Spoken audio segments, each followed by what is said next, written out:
Hello and welcome to another episode of Video Game Logic. Today's show was recorded on January the 2nd, 2018. I'm your host, Gaming Psychologist, and with me, as always, feeling slightly worse for wear. Caffeine rage. Okay, I'm not that bad yet. On today's show, we will of course be discussing the games that we've played over these last couple of weeks. We'll be discussing, a little late, the December Game Club, which is Kerbal Space Program. We'll be revealing our next Game Club game. We'll have our weekly community corner. Timestamps will be in the show notes following their respective topics. Hello, Rach. How are you? Well, I think you already know that I'm coming down with the, I guess this would be the 2K18 bug. Yeah, no, basically you've just become a part of my family, so you are involved in the round robin of sickness. I want a divorce. Well, since none of us have married you, we can't divorce you. Maybe we could unadopt you or... Well, at least with that something attitude. like that. Poor Rage. I'm sorry. Yeah, I woke up today with a bit of a sore throat that just hasn't gone away all day. And I've had an occasional cough, some interesting mucus discharge. Yep, I know what that's like. I record like 50 to 60% of our shows with allergy issues, so... that is quite common for me, so I feel your pain. Yeah, you're like season 1 Daniel Jackson. Yes. Yes, indeed. I've been thinking about going back and watching that here recently. And for those who don't know, Stargate. Yeah. Stargate. Probably SG-1. my favorite of the, well, really just about any sci-fi series, because it's a lot more realistic in sci-fi.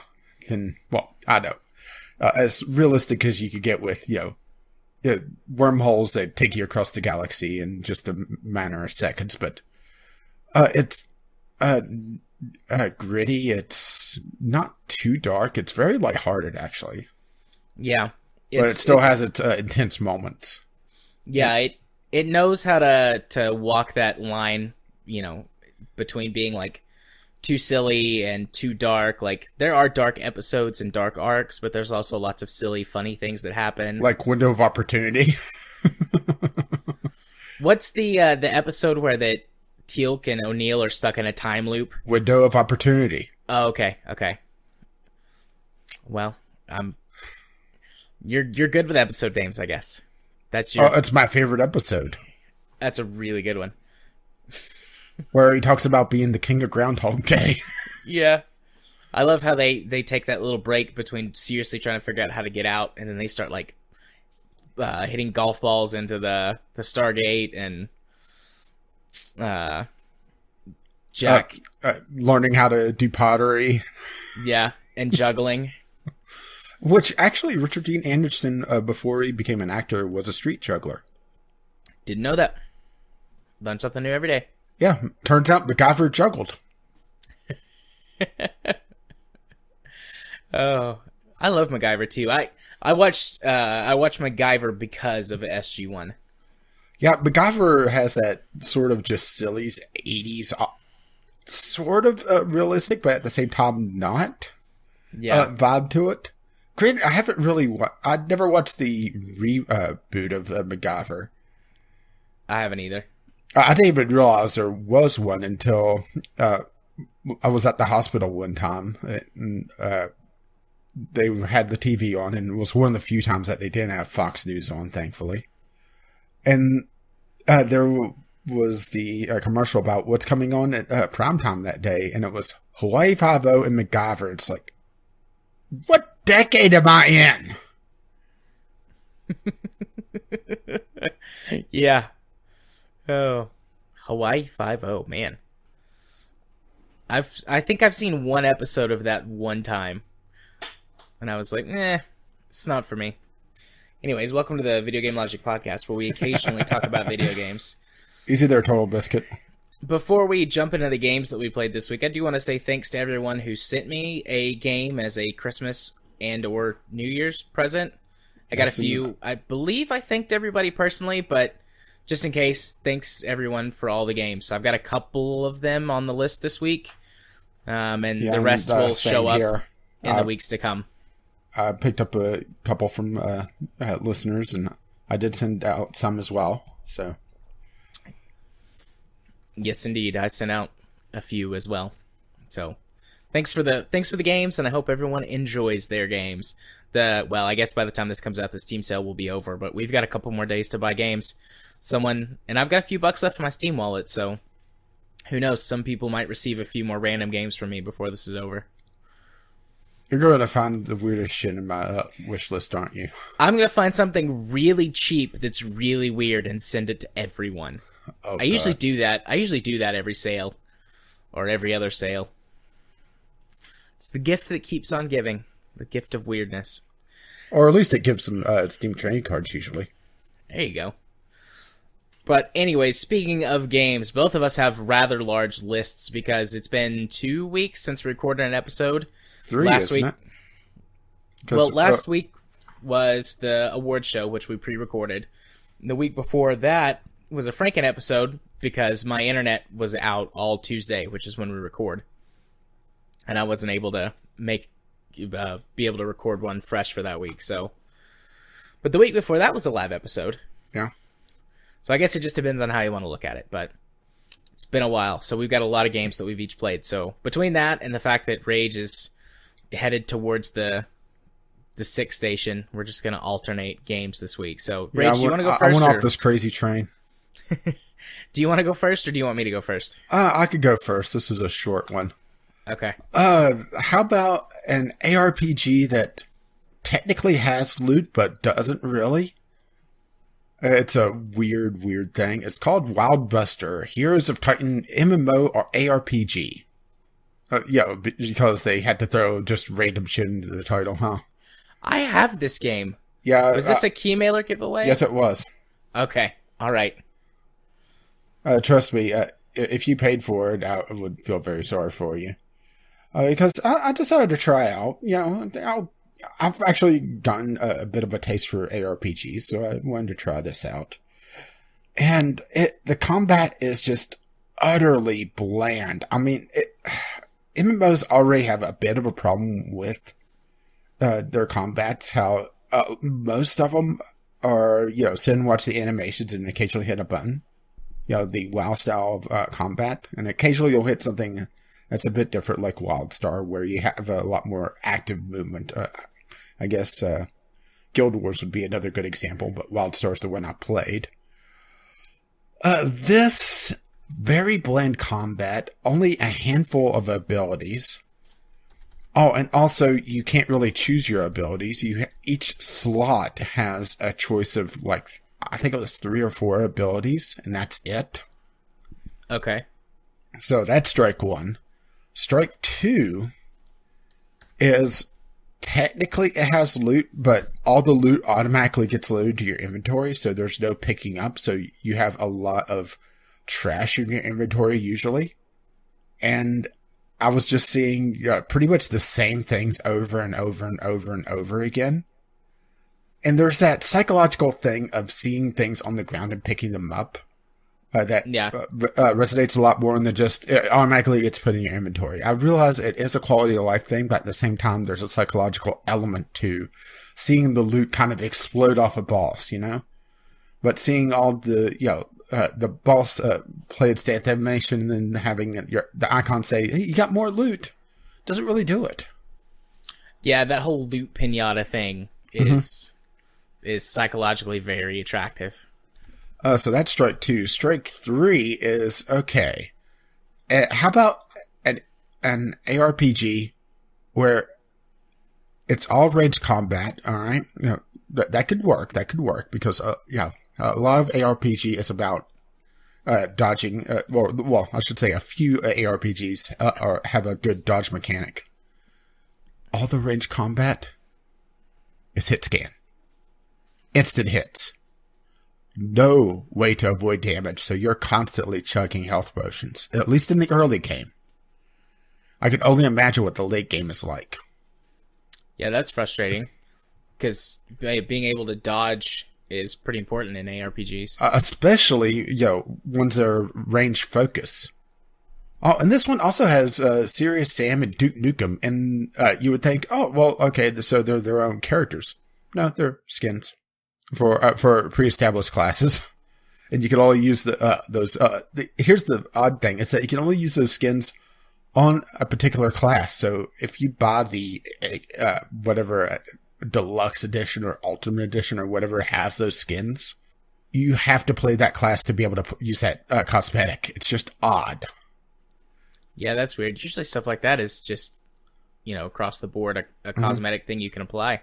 Yeah, and I'm not even sure if the armor was changing the models whatsoever. I couldn't really tell a difference, which is also kind of a bag spot on it. And this is an MMO ARPG, so it's online only, which for an indie game that's multiplayer only, that's usually a bad sign because these games could just disappear in a heartbeat. It has a $20 buy-in on the cheap side of things. Can you tell I don't like this? Yeah, it feels like, well, it looks like it wants to be Diablo 3, but without Blizzard's money backing it. Well, what I was going to say is this looks like quite a few ARPGs I've seen on mobile devices like iPad. Yeah, I'm not sure if this has a mobile version or not. I would be surprised if it doesn't. I don't because it just all the combat feels very imprecise. Yeah. It's not on Android. I don't see it on the App Store either, but it's more difficult to search the App Store from their website because it's just a garbage Well, website. That's assuming that it's not on a different name or something. Yeah, that's true. Because damn, it's just it really does resemble a mobile game though. Yeah, it's just highly uninspired. Which, if it had good combat, I could forgive it not looking all that great because graphics aren't everything, but it's just ugly. It's generic, and no, sir, I don't like it. And it has an absolutely huge price tag for what it is, because that's the other thing is that this is a $20 buy-in.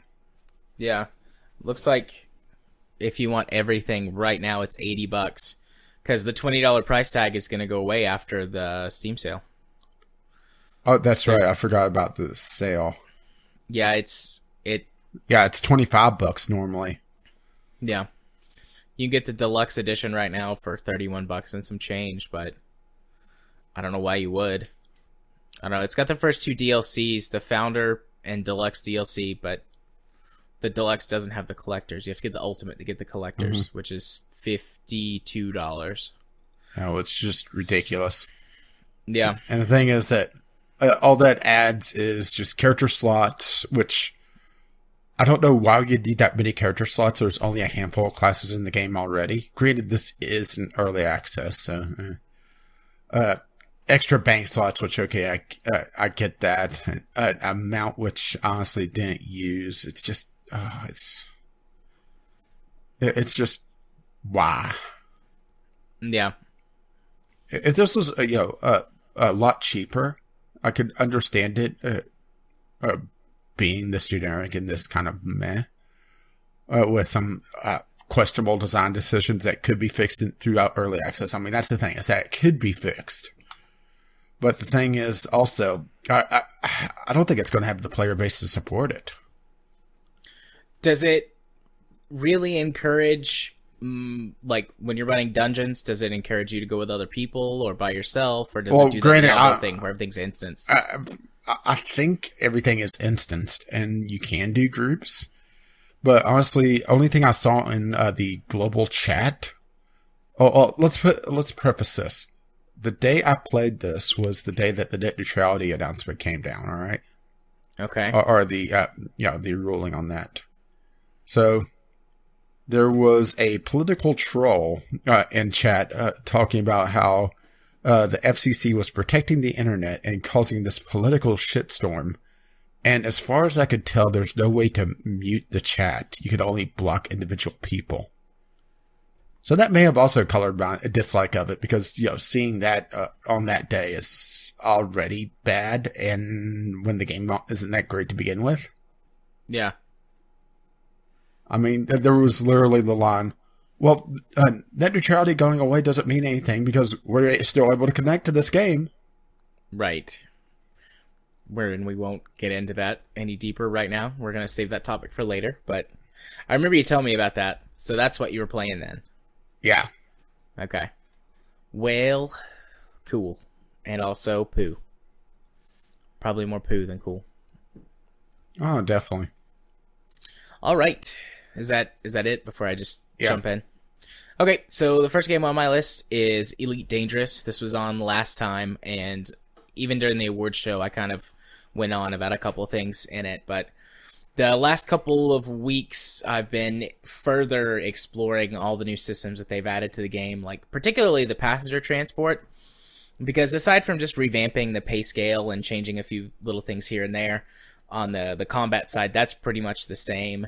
And I talked about the mining changes last time when I talked about it. So aside from just getting more into the power play, which is the political part that they added to the game, and then doing passenger missions and some new exploration stuff, I hadn't, those were some big areas that I was still missing. And the power play really opens up. When you first join a faction, your first week, you can only do intel, like you can deliver intel packets and like weapons and stuff like that. And that's the primary way that you advance through the ranks anyways, is you earn lots and lots of basically brownie points by delivering all of these either intel packets to stations, or if they need like weapons or supplies or whatever. Basically just call bitch. Yeah, pretty much. But in the beginning, that's all you can do. You have to spend your first week doing that. But once you start gaining ranks with your power play faction, you start earning points that you can use to vote on actions within the faction, and there's a vote every week or two. It depends on exactly how much action there is going on. Like, is one of your sectors under attack, or has there been like a huge or a large build up in a neighboring faction that you want to go take down or something like that. And so you vote on that, and there's big discussions and chats on what to do with those. And the faction that I'm in is basically just maintaining right now, because the Federation and the Empire are both pretty heavily invested in the Thargoid, what's going on with the Thargoid invasion, and not all, but most of the community events revolve around the Thargoid invasion and repairing the stations where they got hit and things like that. So the two biggest players are basically just holding right now while we figure out all this alien stuff. So that's been good. It's allowed me to build up to rank 3 in the faction, so I get points to vote every week, plus I get like a faction stipend every week, and that goes up as your rank goes up. Although getting to the upper ranks, like the top tier ranks where you get the like really big, like 50 million credit bonuses a week, would take a huge investment just because the amount of points you'd need to earn. But there is some conflict brewing, so when I get back from my massive exploration mission, I'm going to go participate in some community events and hopefully participate in a faction war to take over a sector. The other thing that I've been doing a lot is the passenger missions, which are pretty interesting. They broadly fall into like 3 categories. There's basic transportation, so some passengers want to go from point A to point B. You board them onto your ship, and when they get to their destination, you're paid some money or some items or a combination of the two. And if you meet certain criteria, like they'll have little bonus criteria in the missions, like, even though we're going here, we'd like to take a sightseeing trip there. Or you can get like higher up like named passengers. Sometimes they'll have special objectives like, I'm being hunted by an assassin and you seem like a capable pilot. If you kill the assassin during our flight, I'll give you this bonus. But those are all just point A to point B, and sometimes they have little bonuses you can get. Then there's also sightseeing trips, where that a passenger wants to go out and view some things, and basically the payout of the mission determines how many things they want to do. So if it's like 1 million credits, you might go to 1 or 2 destinations for sightseeing. If it's 5 or 10 million, there'll be a bunch of them, or the distance will be really far. Like all of the sightseeing missions take place within the human sphere of control, so you're not really exploring. You just might have to go a long way away, and so there'll be a bigger payout for that mission. And then there's the exploration passenger missions, where that you take a crew of scientists or explorers to somewhere in unexplored space, and you scan down the sector and then find like some specific points for them and then bring them back. And so I've been taking all of these missions, but I avoided the exploration mission because I'm like, I don't want to go 10 or 20 or 30,000 light years away from my destination and then come back. That would take forever. But I did get kind of not bored, but just like curious, like I wonder what this would be. And then I was like, well, my exploration rank is the lowest because you have a combat rank, a trader rank, and exploration rank, and the top rank is elite. And then if you get all 3 elite, you're classified as elite dangerous. Oh, I see what they did there. Yeah, you see what they did there? Roll credits. But my exploration rank was the lowest, and I was like, you know what? I want to get that exploration rank up. I've got a pretty decent ship for doing both passenger and exploration type missions, so I'm going to accept one of these. And so I accepted a mission. It was like 29 or 30,000 light years away. So I'm like, all right, here we go. So I spent the last several days doing this, and I definitely am not going to do it again when I get back because it's a huge time investment. It's been at least 20 hours to go out there and get back to where I am, and I'm about halfway back. So you're saying Elite Dangerous is a time sink? Yes, it is. Yes, it is. It's been good, though. I mean, if I was just playing, I would get really bored, honestly. Like, exploration could be cool. There's some cool sights to see and some neat things. Like, whereas, like, No Man's Sky is 100% procedural and, like, very artsy and, you know, paintbrushy, like, 1950s sci-fi.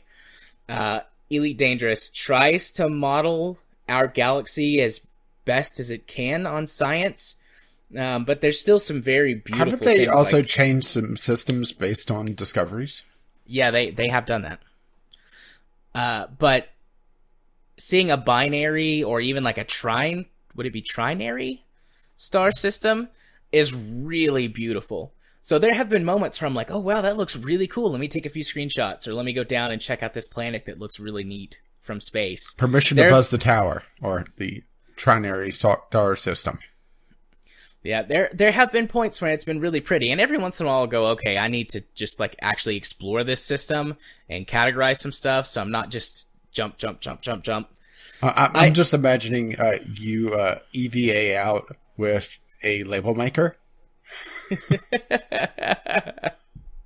Mine. I've actually got a few star systems that I am going to get the first time discovery bonus on, so that's pretty cool. But there's still discovery bonuses like that in the game?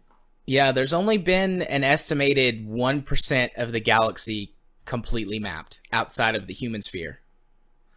That's actually impressive. Very few. Is it completely empty out there? Or? No, there's a lot of stuff out there to find. Even pretty far, even up to a few thousand light years outside of the human sphere, you occasionally will. Well, I mean, not occasionally. They've been mapped and they're known, but there are human research bases and asteroid bases and people who just, you know, outlaws and pirates that don't want to be a part of any of the actual governments. Eventually you get to a point where there's nothing except just what you want to explore. But, I mean, there are people who discover planetary landmarks and interesting things in space, like notable comets or star systems. I found one system, and I didn't find it. It had been previously discovered. But it actually had 5 stars in it. And it's got 2 stars that look like they're about to collide and collapse into some sort of black hole or something. So, in other words, you don't want to be around when that happens? You definitely don't want to be there when that happens. But there is a lot of cool stuff, and there's a difference in the galactic core versus the outer rim of the galaxy, and there are... Yeah, you gotta watch out for those rim worlds. They get a little crazy. Hi-oh. But I don't have an exploration ship that's capable of getting to the outer rim of the galaxy. Even my actual true 100% equipped for exploration ship, equipped for exploration ship can only jump about 40 light years, which is not enough to get to some of the stars on sort of the edge of the galaxy. There are ships that can do it, and you can equip your ships properly for it, but I just don't have the money or the experience to do so yet. And that's something I may do, but honestly, exploration doesn't interest me very much. I just kind of want to check the box for Elite Dangerous. But... And then put away your joystick? No, definitely not.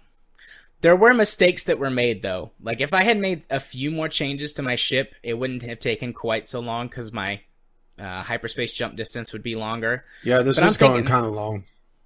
I'm thinking to myself, 25 light years, that's enough, because that's my jump range, but God, it's a long way. It's a long way. So when I get back, I'm really hoping it ticks up to Elite Dangerous. But that's what I've been doing in Elite. Hopefully by this time next week, I'll be back at the Starbase. I only have about 800 jumps left, and I'll be back home. Only 800. But that's it for now. I'll probably talk about it next week again if I get back in time to actually check out some of the new community events and goals, because the only one that I've done since then I mentioned on the award show, which was the rescue mission after the Thargoids attacked the station, that first station, which that was really cool. And the missions definitely appear to have evolved from the early days, but I haven't actually tried out any of the other ones yet, so if I get there in time, I'll talk about it next week. Otherwise, it'll be the next week. But yeah, I wound up talking about this longer than I thought I would, so on to you. So, how about probably the biggest surprise I've had in quite a while, Omega Quintet. I went into this expecting dumb anime game, and I'm perfectly fine with that.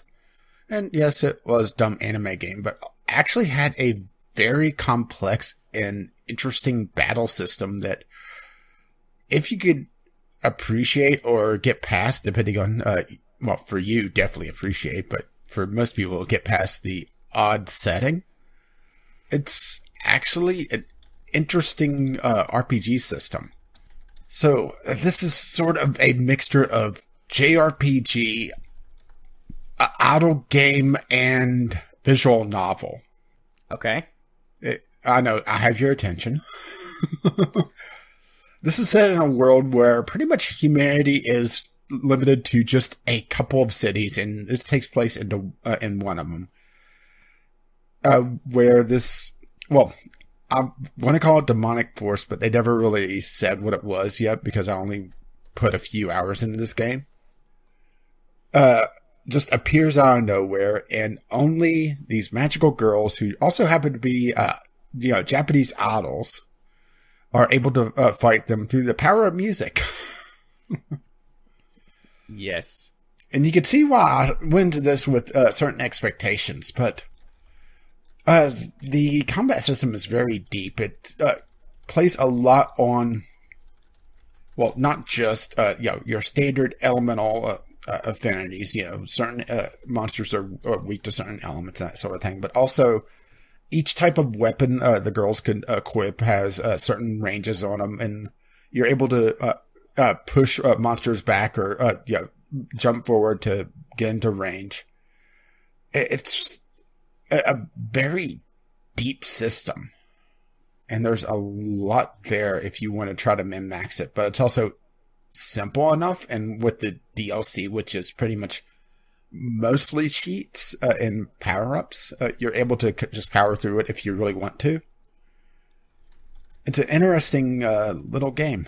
And there's also the clothing damage model where most of your stat boosts are just pure level ups, pure level up stat boosts, but there's also the only real equipment is your weapons. I didn't get any new weapons yet. I'm not sure if that's just a later thing. I only got through a few of the chapters before I did my first impressions of this, but there's clothing that you could equip for various power-ups as well. But as you take damage, you take clothing damage. So you know where this is going. Yeah. Bring out them anime breasts for exposed for our pleasure. Oh, well, not that far. I mean, this is on Steam. Fair play.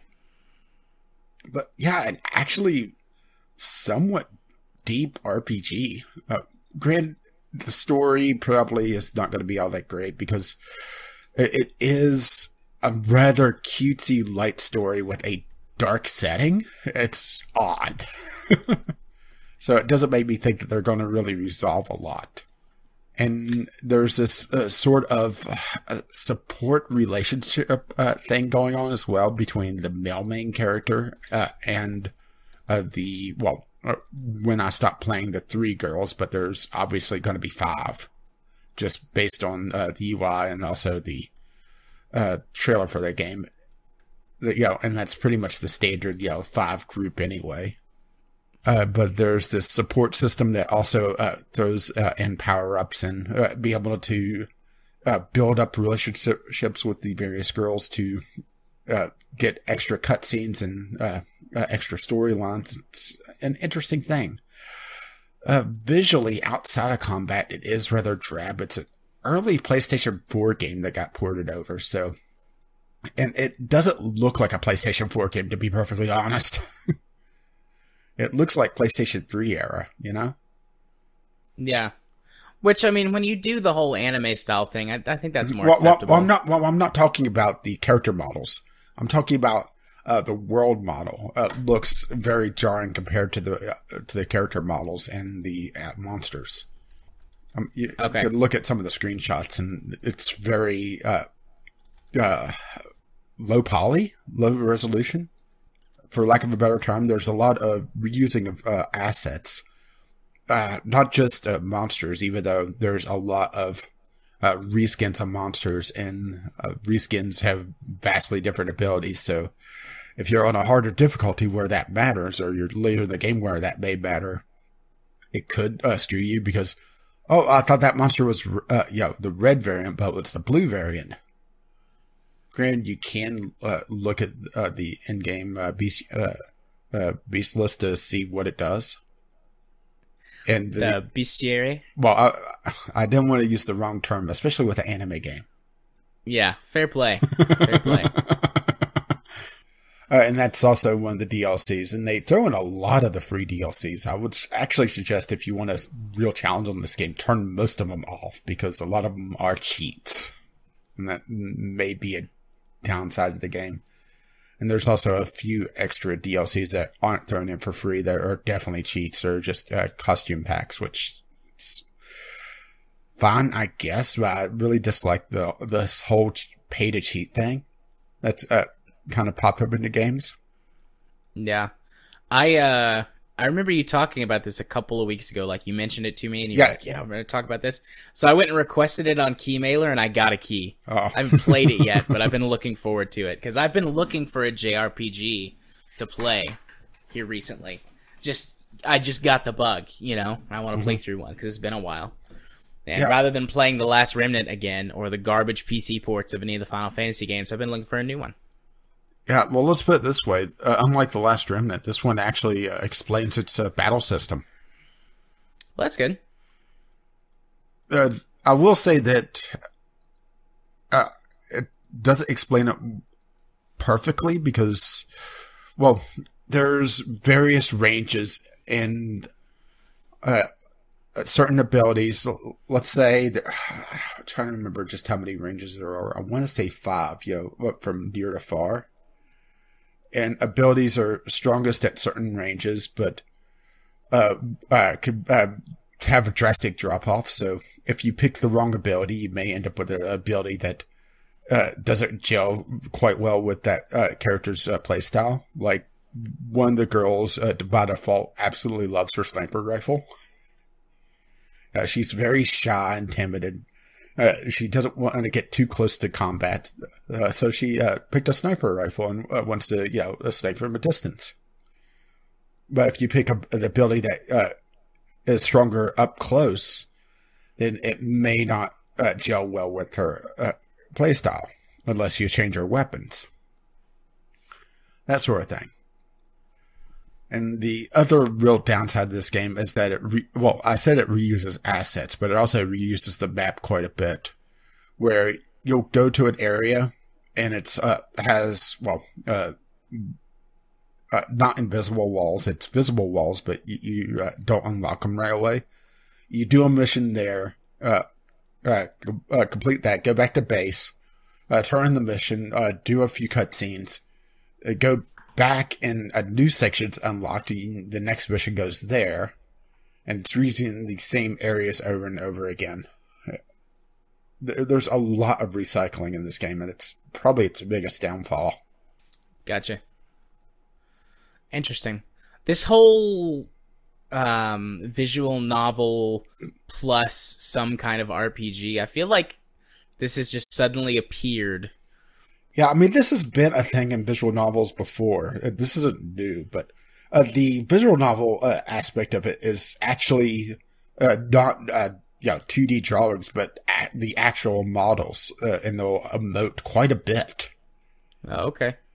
Which I have to say was a little jarring at first, because the visual novel thing, they'll suddenly jump up in front of one another, and it looks weirder with full 3D models.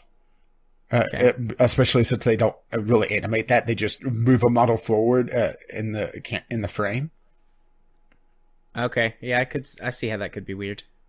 And it's not as bad whenever it's 2D drawings, but 3D models, it's just odd. Yeah, I have 2 of these visual novels plus RPG gameplay on my list. So I don't know. I was checking the dates. It looks like these are actually slightly older games, so this has been around longer than I thought, but I just feel like they've suddenly become more popular, maybe is the right way to say it. Well, this is an older game. It was a PS4 launch title, or not quite launch title, but first year. So this is just a game coming to PC a lot later. Yeah. Maybe it's that sort of thing starting to become more popular in the States too. Yeah. So these older games are suddenly rising to the top, even though they've been around for a while. Yeah, I've heard some people talking about how they didn't like the voice acting for this. I didn't think it was that bad. But if you want, there's the option for the Japanese voice acting, which is nice. Yeah. I mean, honestly, that should be pretty much standard on JRPGs, but voice actors are a lot more respected in Japan. And they tend to have a lot better contracts. For better or worse, I'm not sure how I feel about that, because of how the acting guild here did some odd things with trying to unionize, I should say their union trying to really strangle gaming, for lack of a better term, because there was some outrageous demands that they were making. But overall, not a bad game, and a real surprise, because going into an idle game, I had low expectations. Yeah. Well, I can't wait to check it out now. I might play that this week. So the next game on my list feels somewhat similar to what you just said, Fairy Fencer F. It is a visual JRPG visual novel, where all of the story bits are told through a visual novel, although it's a fully acted visual novel, so that's interesting. I was surprised to find that out. There are certain bits that aren't voice acted, like if you just are interacting with a random NPC character, but otherwise all of the main bits, and so far several of the side quests have been fully voice acted. Because it's told through a visual novel style, the entire game is basically played through a menu, which is fine. The art style is really, it's your standard fare, but they did a good job. Whoever they had do the art did a good job. The backgrounds are really nice to look at. Although the game, for the battle system, and then where you're in the dungeon, though, you do take third person control of the party leader, and will run through the dungeon areas. That is nowhere near as good. This game released in 2015. I don't know if it's a port of an older game, or if just the people who designed it weren't quite as good at the rest of the bits that weren't the visual novel art in panels. but they're noticeably low poly, which is, I mean, it's fine. I don't care about video game graphics most of the time, but if you do care, you might not like that as much. The battle system is turn-based, but it plays out in a 3D space. So, just like classic Final Fantasy style, you'll see who's next on the turn counter, and then you get to take their turn, and you move them around the 3D space and perform attacks. There's magic attacks, physical melee attacks, there's ranged weapons. And the game gets the Fairy Fencer name from the fact that all of these magical weapons are imbued with fairies, who are basically anime girls, that pop out whenever you use the weapons. Although your primary weapon, like the first weapon that you bond with, that fairy becomes like your sidekick, and she's around all the time when you get whether into combat. You want her to or not. She's actually a pretty good character. The main character, I don't like him so far. His name is Fang, and he's like a lazy asshole. So I'm hoping that he has like a character arc that builds him up throughout. But his fairy sidekick, she's pretty cool. She's really driven. But essentially the gist of the game, which I think this is the whole gist of it, it gets spelled out to you within like the first hour. There's this war that's been going on for thousands of years between gods and fairies and monsters and humans, and these magical weapons were empowered by the old gods, so they're more powerful than the other gods, and whoever can collect all of the magical weapons and unite them into one gains the power of the old gods and can stop the war. And that's what you're trying to do. And then they summon the immortal dragon. There might be some of that. I'm not sure yet. I've only played it for about an hour. It basically melted my laptop and is frustrating to play without a controller. So I played it a little bit on my desktop as well, and it runs much better. Yeah, Mega Quintet was pretty much that, but it had full key bindings. I forgot to mention that. There's some odd keyboard bindings in that thing, but I was playing with a controller. Yeah, but Fairy Fencer overall is really good and interesting. Fourth wall break, Rage stepped away for a moment, but I'm gonna just repeat this for him. It's got a fully voice acted visual novel, and the voice acting is surprisingly really well done, at least so far. The only parts that haven't been voice acted are like the tertiary quests that you can go on. Like the primary quests and the secondary quests are all voice acted, but like the little random, hey, go collect 10 bear asses was not voice acted. But yeah, that's it's good. Pretty much the same for Mega Quintet then. It's kind of funny that we kind of synced up with that. Yeah, it's got really good art style, really good visual novel storytelling. It seems to be a bit cliched, but when it's done well, I'm okay with cliche. And not like the schlocky kind of cliche, just sort of, oh, this story's been done before. But it feels like whoever wrote it and put it together really was putting their heart into this game. So the battle system so far is a little bit wonky, but I'll get used to it. I think I'm just so used to, I've only ever played one other game that has this sort of 3D full movement space turn-based JRPG thing. But it seems to work pretty effectively. I don't have a big party yet, so that might change things, but good. It's good. Overall, it's good. And it's super cheap too. I mean, the base game is $3. I haven't gotten any of the DLC, but right now, if you bought the base game and all of the DLC, it would be $6 plus tax, so $7 total for everything. So I'd totally recommend this if you're looking for a cheap JRPG. Oh, so, speaking of cheap things, go for it. So how about a game that I went into with low expectations and was unsurprised? Bridge Constructor Portal. Oh, boy. Oh, where to start with this? This game fulfilled my wish for Portal. Unfortunately, it's the monkey paw corrupted fulfillment of a wish. Because this is a weak Bridge Constructor and it's a weak Portal game. So, throwing those two together, to me, doesn't justify it being a Portal game, you know? Granted, there is the Valve Defense Squad out for this game, so pretty much any negative reviews on it as being quashed on the Steam storefront. Which half do you want me to talk about first? The portal aspect or the bridge constructor aspect?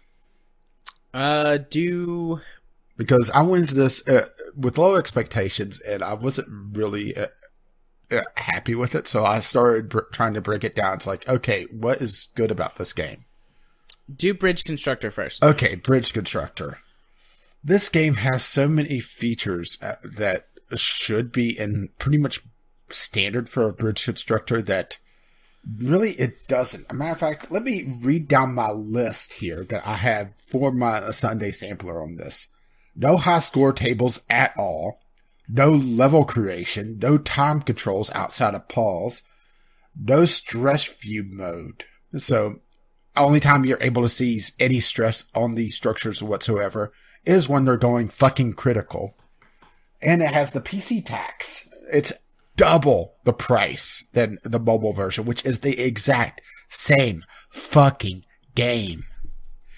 It has this fucking annoying snap to grid mode where everything is snap to grid, which makes everything so damn finicky. There's no budget limits whatsoever. There's no really trying to drive you to be efficient. There's no trying to drive you to be elegant. It's just go nuts. And that kind of defeats the purpose of most of the puzzles. As a matter of fact, I purposely defeated the one of the puzzles by just building this monstrosity support bridge when it was trying to get me to build a suspension bridge. By literally dragging a couple joints over to start a bridge, because you can't just build wherever. You have to start dragging from a base point. Very mobile-esque. Building a couple actual support beams, support leggings for a bridge. You know what I'm talking about? The supports? Yeah. Mm-hmm. From the bottom of the level all the way to the top, and then building a deck where it wants me to build a suspension bridge, and the supports were just resting on the ground, and it worked. Kind of defeats the purpose of a bridge builder, doesn't it? Yeah.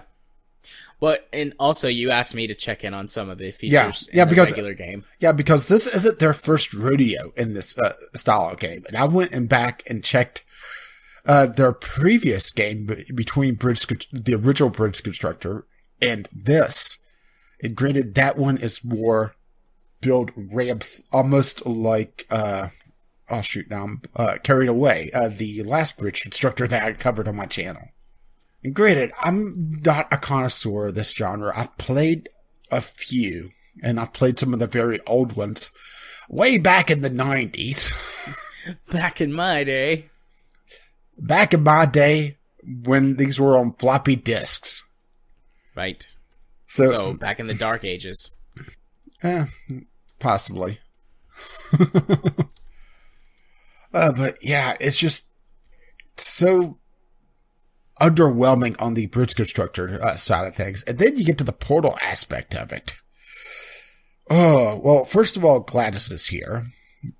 And, which is a positive point. It's the original voice actors for Gladys.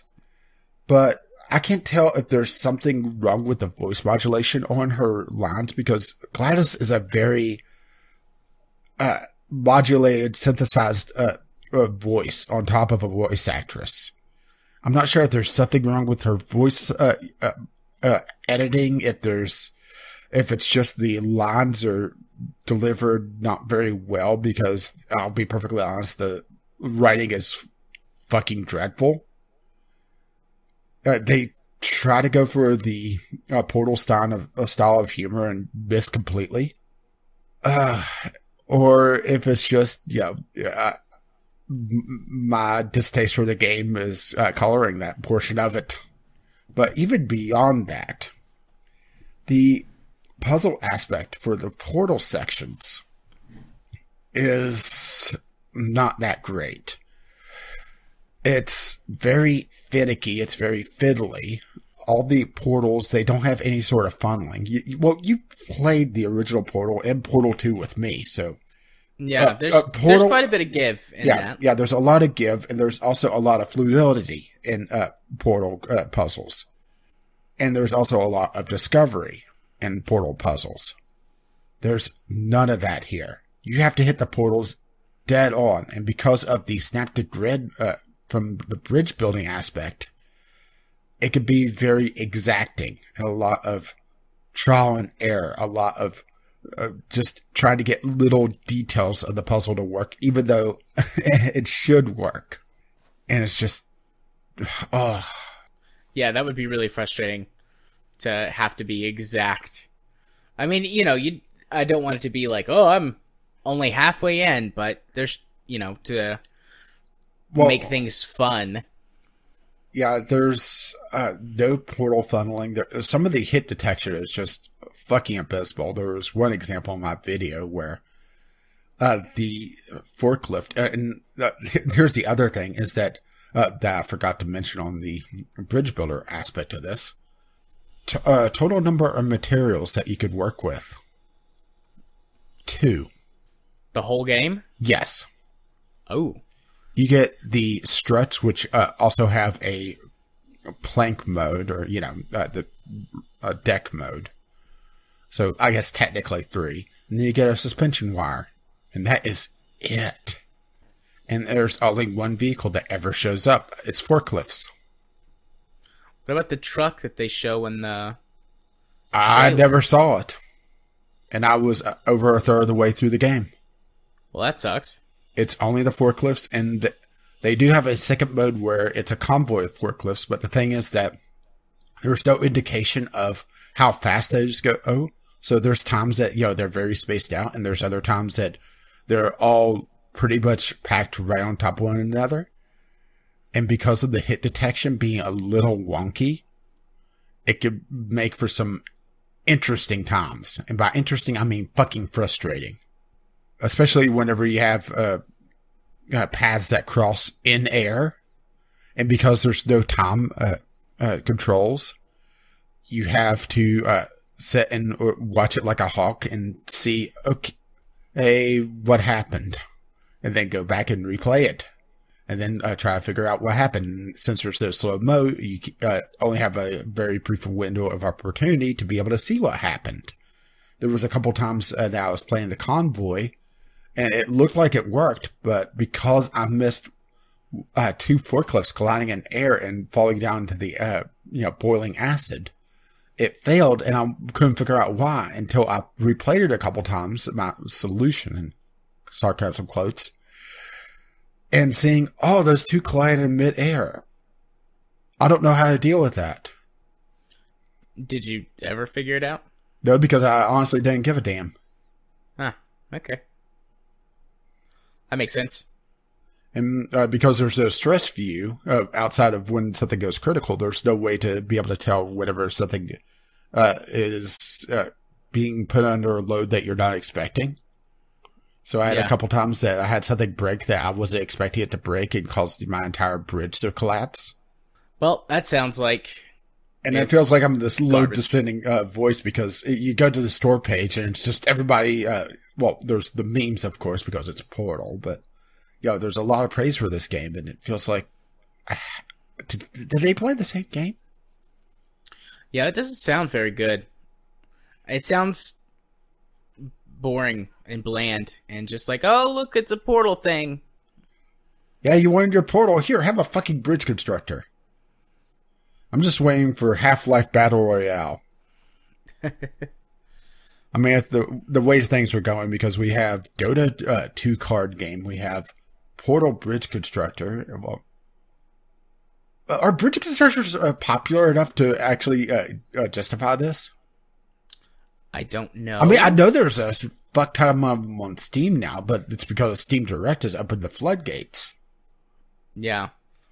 I've played a few bridge builders in the past, but not, heavily. So have I, but I've also played a lot better ones. Yeah, that's true. I mean, just the standard bridge builder is better than the Portal one. It just doesn't have the Portal theme. Yeah, granted, this is more of a direct puzzle game instead of an engineering challenge game. But honestly, Bridge Constructor Stunts is more of a puzzle game than this. Maybe they thought it would be more on brand if it was more about puzzles than engineering. Maybe. Or maybe it does make sense thematically to not have a budget limit, but at the same time, it kind of defeats the whole purpose of a bridge builder game to begin with. Yeah. But the fact that you could look at a puzzle and see exactly what to do, it lacks the sense of discovery and the twist that Portal games usually have with their puzzles. Yeah. And that's why I call it a weak puzzle game or a weak Portal game. It's an okay puzzle game, but it's a weak bridge builder attached to it, so it leaves me unamused. Yeah. Okie dokie. Well, my next game happens to also be a sort of puzzle game. It's called Balance City. It's a light city builder game, but the primary thing is that your cities are in the sky, balanced on top of, I don't know, a cliff or something like that. It's yeah, just like obviously, giant... OSHA doesn't exist in this world. Yeah, it's this giant rock pedestal. And obviously, if you unbalance it too much to one side or the other, it's going to fall over and crash, and everyone's going to die, and you're going to lose. It's a fairly simple game that's got several modes. It's got a couple of different challenge modes. It's got a set of tutorial missions, which unlocks sort of the first tier of stuff for free play. And then it's got free play. The challenge missions all give you something specific to do. They usually give you a pre-built city of some kind and tell you to fix it without fucking it up. And the difficulty spikes up real quick. After the first two challenge missions, which are fairly simple, then it starts to get fucking insane. And I haven't even been able to beat the third challenge mission. And I believe there's 7 tutorial missions that slowly ramp up in difficulty, and then there's 7 challenge missions, and then 7 scenarios. And the challenge missions, the first two were... the first one's easy, the second one not too bad, the third one fucking insane. And then the scenarios are also really difficult. The scenarios are a lot more freeform. They tell you to build a city that does or is a certain way, and then just leave you to do it however you want to. And then the challenge missions, like I said, have a specific set of circumstances. But it's just overall, it's a fairly simple puzzle type city builder light game. And I really don't have a ton to say about it. The soundtrack's nice, and it's just a good way to spend a little bit of time. It's super cheap right now on sale. It's 79 cents. Normally, though, the price tag is $8. I don't think it's worth $8. It's definitely worth 79 cents. This is like a good $2-3 game that you could spend, 5 or 6 hours on completing the challenges and things like that. The freeform city builder is really boring, just because if your city even topples a little bit, you lose in the free play mode. Some of the challenge missions, though, one of them is there's like a 2-tiered city, and you have to get some buildings from the second tier down to the first tier. Like, you can't build them, but you need them down on the first tier in order to complete the challenge. So you have to build this giant tower of office buildings and small condos up to the second tier, then knock that over so that it pushes the buildings from the top tier down to the second tier. And you have to do that without any of the second tier buildings falling into the abyss. But your first tier buildings that you're building up to it can collapse, and God knows how many people I killed when their buildings fell over because I struggled to build it high enough. They don't count. They're the poor. Actually, that literally is the scenario. The first tier is the poor level of the city, and the second tier is the rich part of the city. And the poor tier wants some of the high-end office buildings so that they can have nice jobs. It does have a few complexities in it. Like, there's a pollution level you have to keep track of, and building city transportation. We'll do things like allow you to build certain government buildings. There's sort of this mini game where that you have police and fire and an ambulance service that occasionally something happens and you have to send one of your 3 things out depending on what the disaster is. And in the scenarios, there's a superhero and like a Godzilla monster and earthquakes and stuff like that, but you can turn all of that off for free play. I think by default, actually, it's off. So, is there a giant robot that just starts shooting dishes everywhere, or is that just SimCity? I think that's just SimCity. I haven't seen a giant robot. I'm disappointed. Who knows? There might be. Like I said, I haven't completed the challenge missions yet because those are really tough. And that was the challenge missions have been where the superhero was and the disasters. Is he Captain Hero? No, he looks like Superman. Actually, well, that was Captain Hero in SimCity. Or did you ever encounter him? I don't think I ever. Occasionally, whenever the aliens show up, Captain Hero shows up and just demolishes it, and then usually leaves your city in flaming ruin because it exploded in overpopulated area. Nice. But yeah, Balance City's a cute, fun little game. That's a good little distraction, time waster type thing. And if you can get it really cheap, like it is on the Steam sale right now, although when this is released, that'll be in the past. But if you can get it really cheap, it's worth a couple of bucks, easy.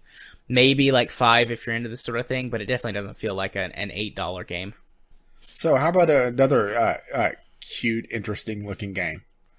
Okay. Cuphead. Yeah, Cuphead. Yeah, Kyle sent me this for Christmas. Rather unknowingly that it was the VGL game, or VGL podcast game of the year, and I was going to pick it up in the Steam sale anyway, so thank you, Kyle. I've been playing this quite a bit the last several days. And I'm in the second world most of the way through it now. And you gave me homework, and you put me up against the easiest boss in that world. We struggled. Katie and I struggled so hard to beat that boss. I beat that thing's ass. For those who are wondering what the hell, it was the roller coaster boss in the second world, and I pretty much saw what I had to do pretty quickly. It's just executing it. And eventually, I just swapped out the homing shot and beat it fairly easily. But anyway, Cuphead, it's those who have been under a rock. It's a 1930s style cartoon. I don't want to call it platformer because it's really not. It's kind of its own little genre. It's not full run and gun either because it does have run and gun sections, but it's mostly boss battles. That's the real focus of the game. And it makes me wonder if the controls were better for Shadow of the Colossus, if I would have appreciated it a lot more, because Cuphead has some really tight controls. It has some really, really good platforming style controls that makes me wonder it was giving me second thoughts about my view of Shadow of the Colossus because of that, Yeah. Because Cuphead's boss system is very, very difficult. I don't want to call it unfair, but it's one of those that it's fast enough that you need to know what's coming up, and the only way to know what's coming up is to either be a Jedi or die a lot of times. And it has some just amazing variety on its bosses. Just even in the first world, there's it goes between air combat and platforming heavy bosses, dodging attacks. It's quite impressive, just the amount of variety already on display. That's not to say I don't have my gripes about the game, because oh boy do I. Mostly revolving around the running gun levels, though. The boss battles have been pretty solid overall. Only one I really didn't like was the slime in the first world, but that was mostly, I think, just misjudging the jump pattern. And because it changed its hitbox whenever in its second phase, I was having a lot of trouble judging just where the hitbox was on it. Yeah.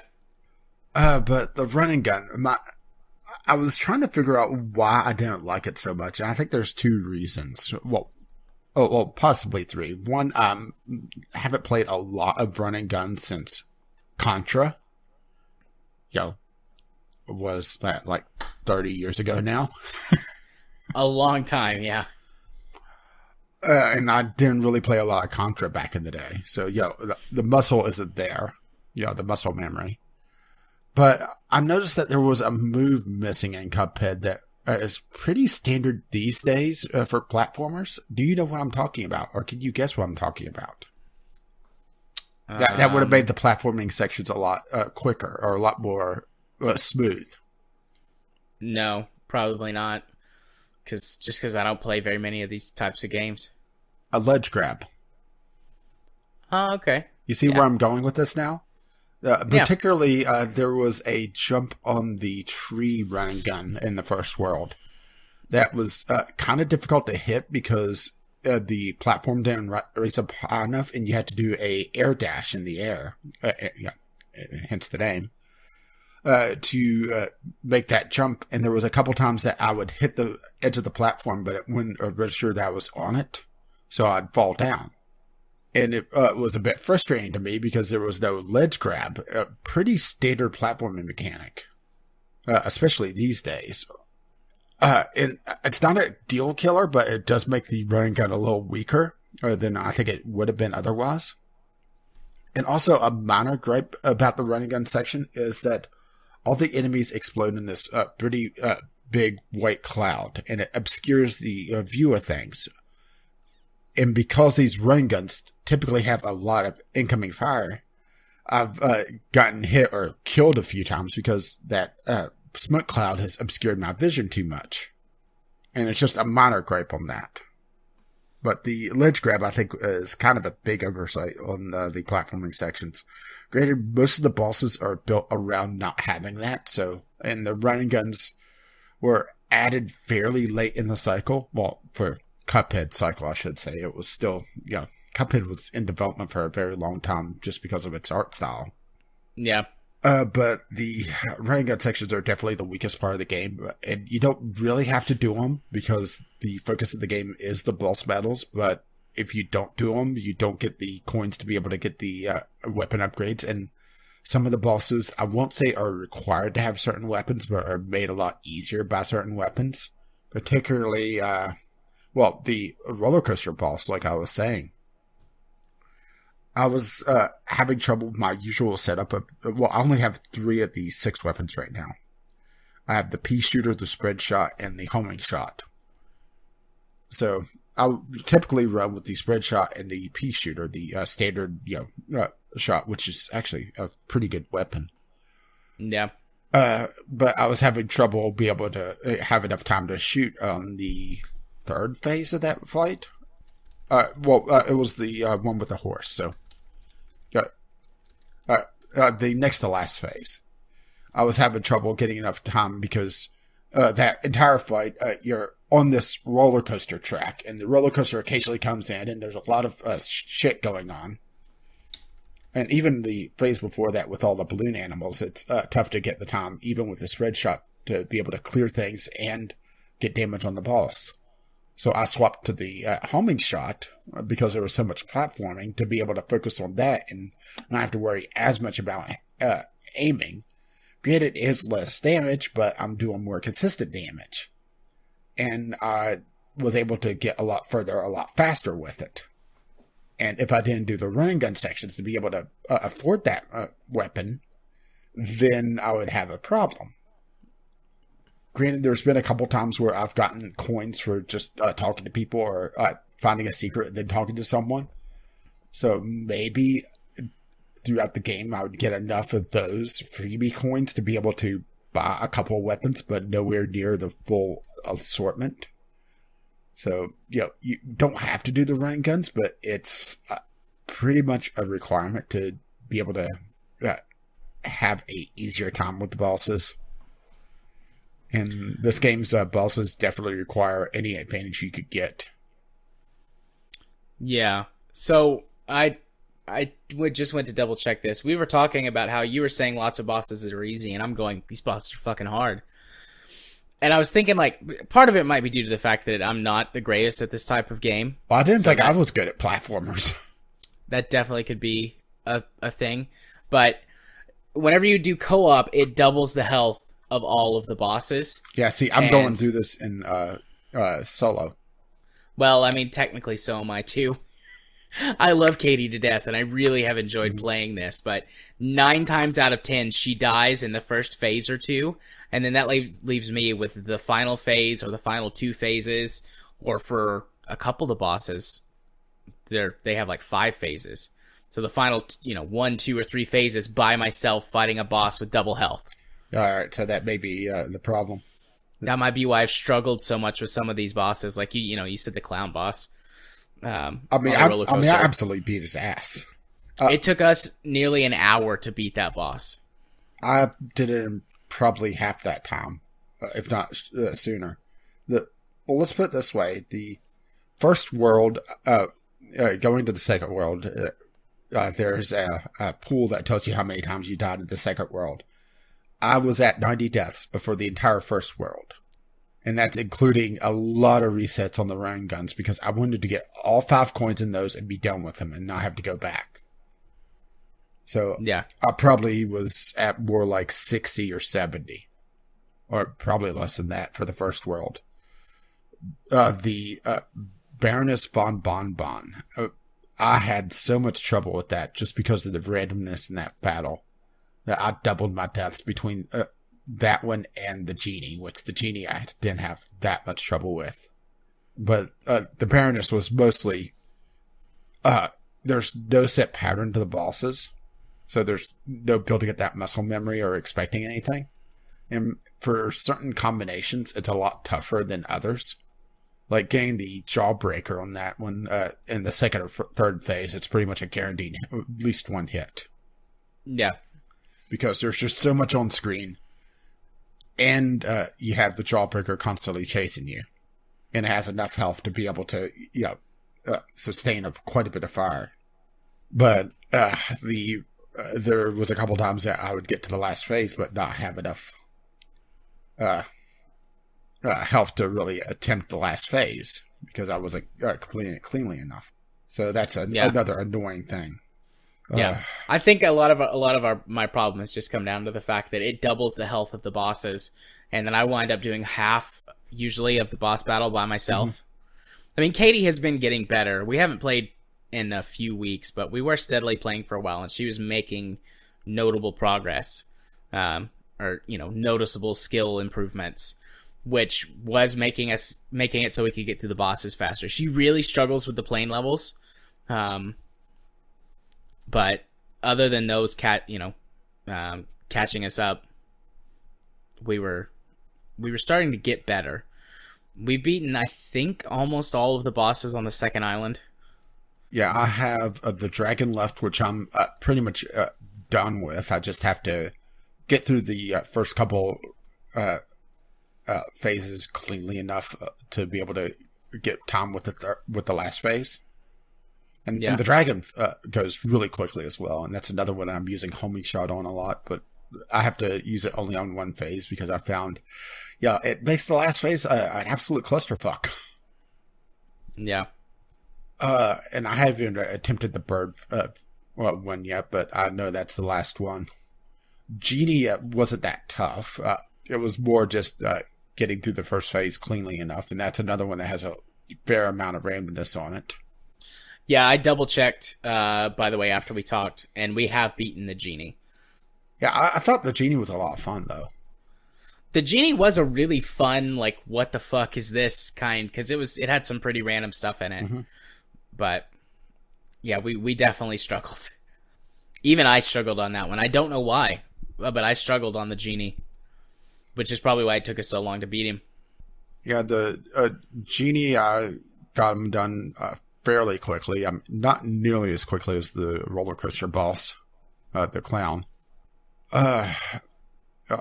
First world, I spent more time on the rain guns, but like I said, I was more focused on trying to get all 5 coins, so that was partly it there. And I have to say, I went through the tutorial real quick.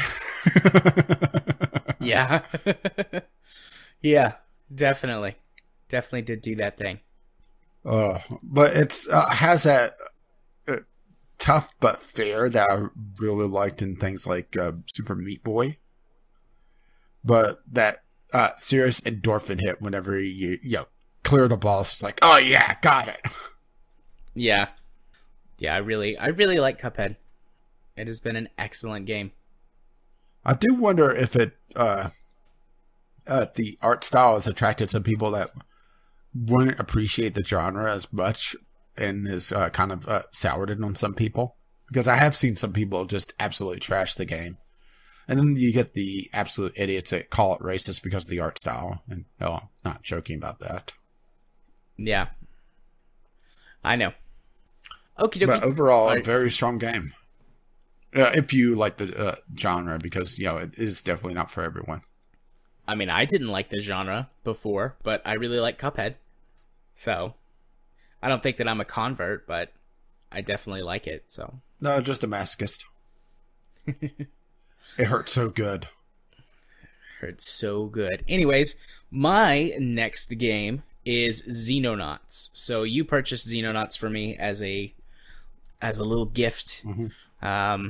And I saved it and played it on my trip because it's not a very resource-heavy game. So even on my laptop, it runs smoothly at the best graphic settings at 60 FPS. I mean, it's not a graphically intense game by any means. It's got a good art style. I like the art style. It's very reminiscent of the older XCOM, which is, I mean, that's what this game is a spiritual successor to the original series of XCOM games. And it does that very, very well. I actually went back and just double checked on some stuff from the original XCOM game to compare a little bit. And I couldn't find anything that Xenonauts didn't do better than the original XCOM game. Graphically, it looks better. Again, like not an outstanding modern, realistic art style, but it does the early 90s aesthetic, but much more smoothly and with greater variety and detail than the original game did. The base building section is better because it's much more graphically driven, so it's easier to understand. On top of that, the information is more easily accessible and makes more sense. Of course, that goes down, though, to the core sort of design improvements that we've made in the last couple of decades anyways, just, improvements, streamlining.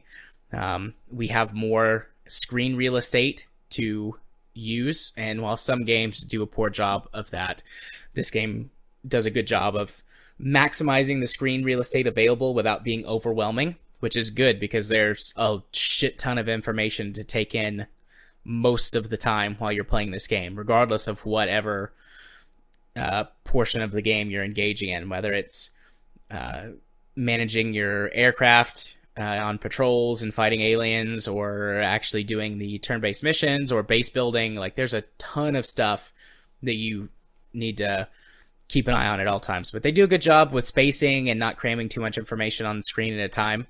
But there's definitely more and more easily accessible information than there was in the early 90s XCOM. There's a lot more.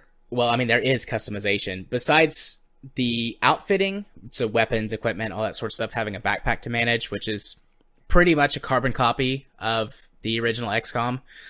You can customize the looks of your soldiers a little bit, not as much as the modern XCOM games, but a bit, and then you can customize their names, which you could change their names in the original XCOM, but other than that, aside from the armor upgrades that you got throughout the game, you couldn't do anything to change the appearance. When it comes to actual gameplay, the tactical turn-based gameplay is much better than the original XCOM. Again, I think a lot of that just comes down to modern design improvements, but everything is much easier to handle and control, and you can figure out what's going on a lot better. The information is displayed to you much better than it was before. I would say it still displays information better than the modern XCOM. In some ways, yes. In some ways, no. The modern XCOM focuses a lot more on sort of RPG elements with soldiers that level up as you go along, not just stat improvements.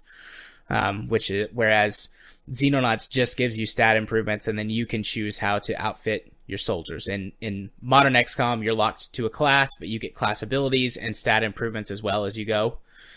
And in some ways, the modern XCOM displays the information to you better than Xenonauts does, but they're two very different types of games. While the core gameplay revolves around turn-based strategy battles, Xenonauts is much more focused on sort of big picture, bigger war stuff. Your default starting squad size is 8. I haven't got the upgraded dropship, but I mean 8 is, if you don't play with any mods, 8 is still larger than the largest squad size you can get in the modern XCOM. Yeah, which just always seemed ridiculous to me. And the fact that you could run multiple dropships in this game is also nice. Yeah. Granted, it's also expensive. I always start with 2 dropships. I'll immediately buy a second dropship and start using it. That way I can start leveling up a second squad. Although I'm thinking maybe I shouldn't do that. Maybe I should focus on an extra fighter first. Because you can go one-on-one with the starting fighter, but once you get past the first month and they start getting the scout craft, you have to send 2 of the condors, which are the basic interceptors, to take down 1 of the scout craft. So then you can only engage 1 alien target at a time. But, I mean, Xenonauts is really, really good. Really good. I love the Xenopedia. That is way better than the modern XCOM's Xenopedia.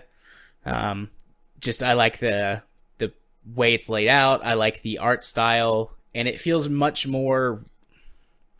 What's the right word?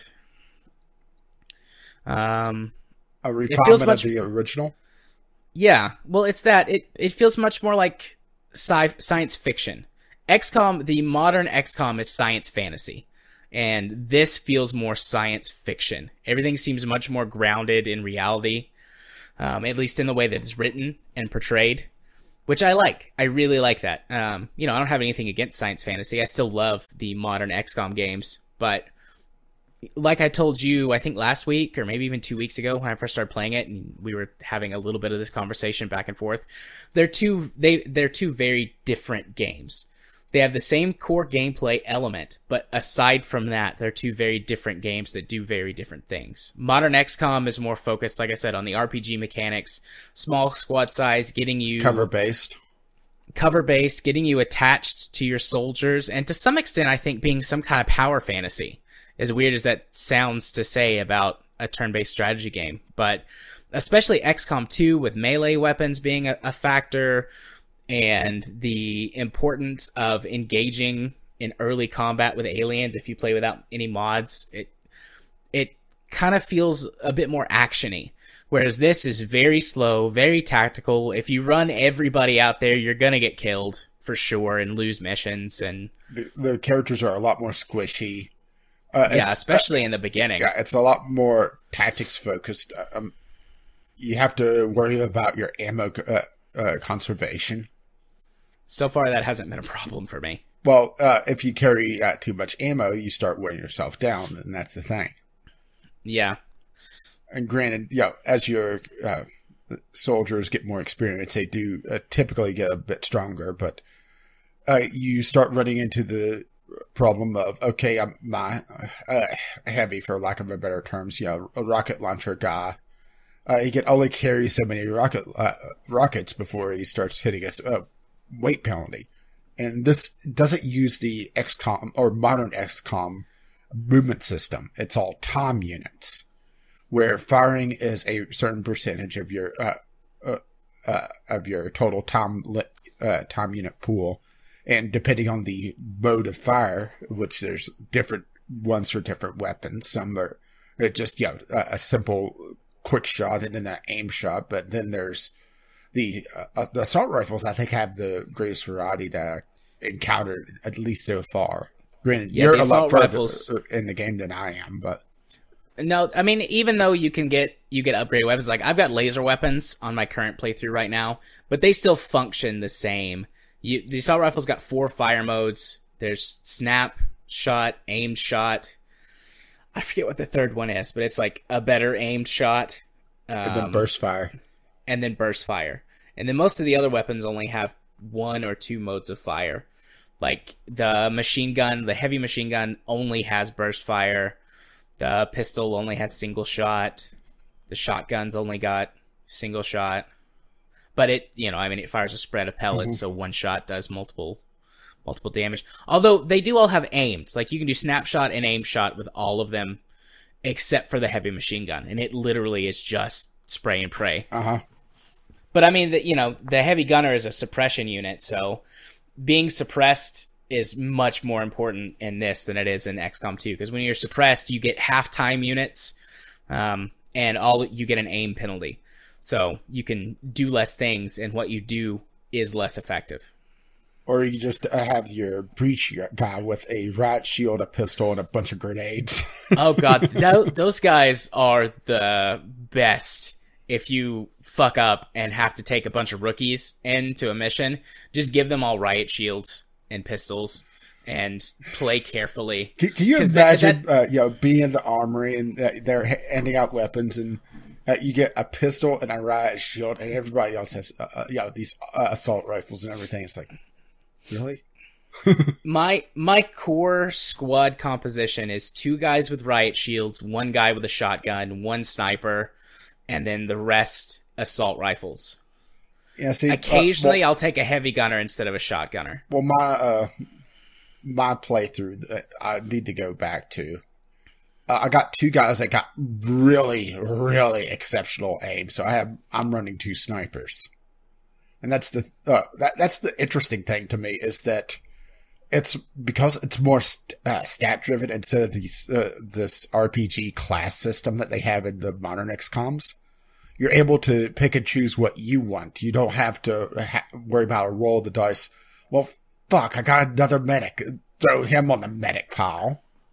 I pretty much give everyone a med kit, except for the heavy gunner, because the light machine gun weighs so much. And then if I take a guy with a rocket launcher. When I first started, every squad had a rocket guy in it, but after a few friendly fire incidents where I turned some of my own guys to paste, I was like, maybe I should be less rocket happy. Yeah, I didn't use that many rocket guys. Only if I had a serious breach attempt. Maybe if going on a heavier landing craft, I would take a rocket guy to be able to just clear out a room. But the thing is that also damages the stuff that you get. Yeah, my best use for rocket guy has honestly been the occasional rare bunch up of aliens, or whenever I need to breach the spaceship. Because if you open the door and there's aliens there, they will shoot your face off and murder you. Yeah, and that's the thing. Well, that's also something else is that there's no Overwatch mode. It's if you leave time units, there's a chance that they'll do a snapshot based on the remaining time units and their reflex skill. Or reflex stat, which I like that a lot better than, designate Overwatch and that's it. And also the fact that the aliens don't get a free turn to all scurry to cover if you happen upon one of them. Yeah. I hate that in modern XCOM. I do too. I hate that. But usually whenever you breach if the spaceship crash lands, there's much more likely to be several aliens holed up inside the spaceship. Yeah. If they land normally, they're usually spread out on the map. But on a crash-landed spaceship, I got to where I would always take a rocket guy and use them to breach the door. 1, then they can't close it back, and 2, there's almost always 1 or 2 aliens hiding right behind the door. And I'd rather blow them up and lose the stuff as opposed to getting my soldiers killed. Yeah, but my playthrough, my attempt I was going to do before I called it a day and haven't been back to it, I was taking a guy with a riot shield and a bunch of gas grenades. And flashbangs. Those are really handy. Smoke grenades are your friend. Flashbangs are sometimes okay. Frag grenades are really dangerous because it applies the same hit chance to chucking a grenade. So like half the time, you somehow wind up throwing it at your feet. Well, see, you hold on to it too long, and instead of throwing it off, you throw it straight down. So, I mean, Xenonauts is great. That was an excellent gift from you, by the way. Thank you very much. I'm probably going to start over because it's one of those things. It's like I get a little bit further and I figure something out. I'm like, oh, well, if I had known to do this in the beginning, then I would have been doing that instead. So I should just start over and optimize my play.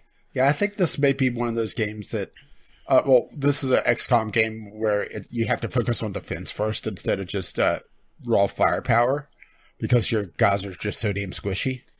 Yeah, they almost always will die from one hit in the beginning. Once they get a few ranks up and get their stats up, they can usually survive a hit. Well, it also depends on distance and if they're crouching, because that's also a huge hit penalty. Yeah, once you get the first set of armor, you can usually survive a few shots. I mean, if they focus down one of your guys, he's dead, but he'll survive more than 1 or 2 hits.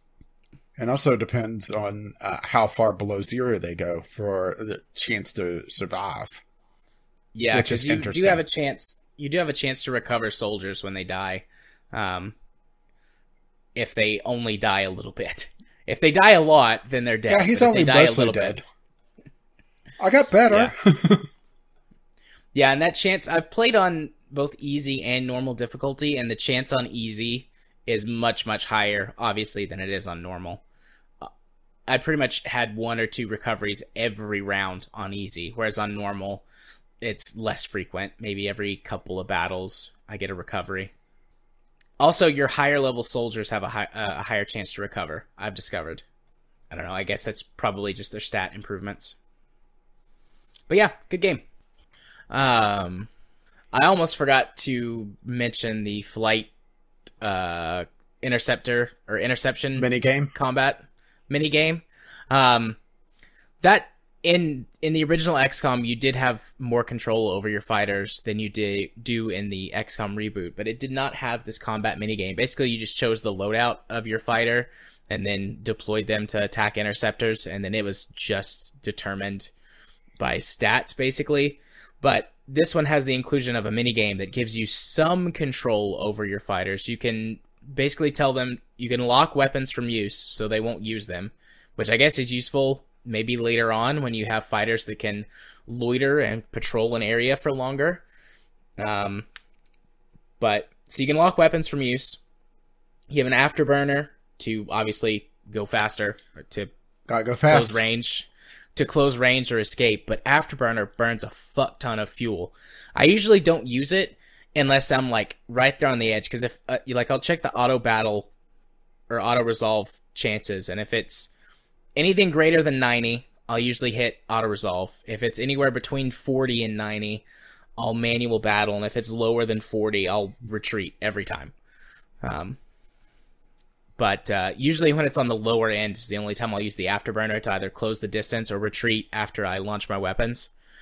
But every time I use the afterburner, it burns up a disproportionately large amount of fuel. And my planes always run out of fuel and have to crash land and then be recovered.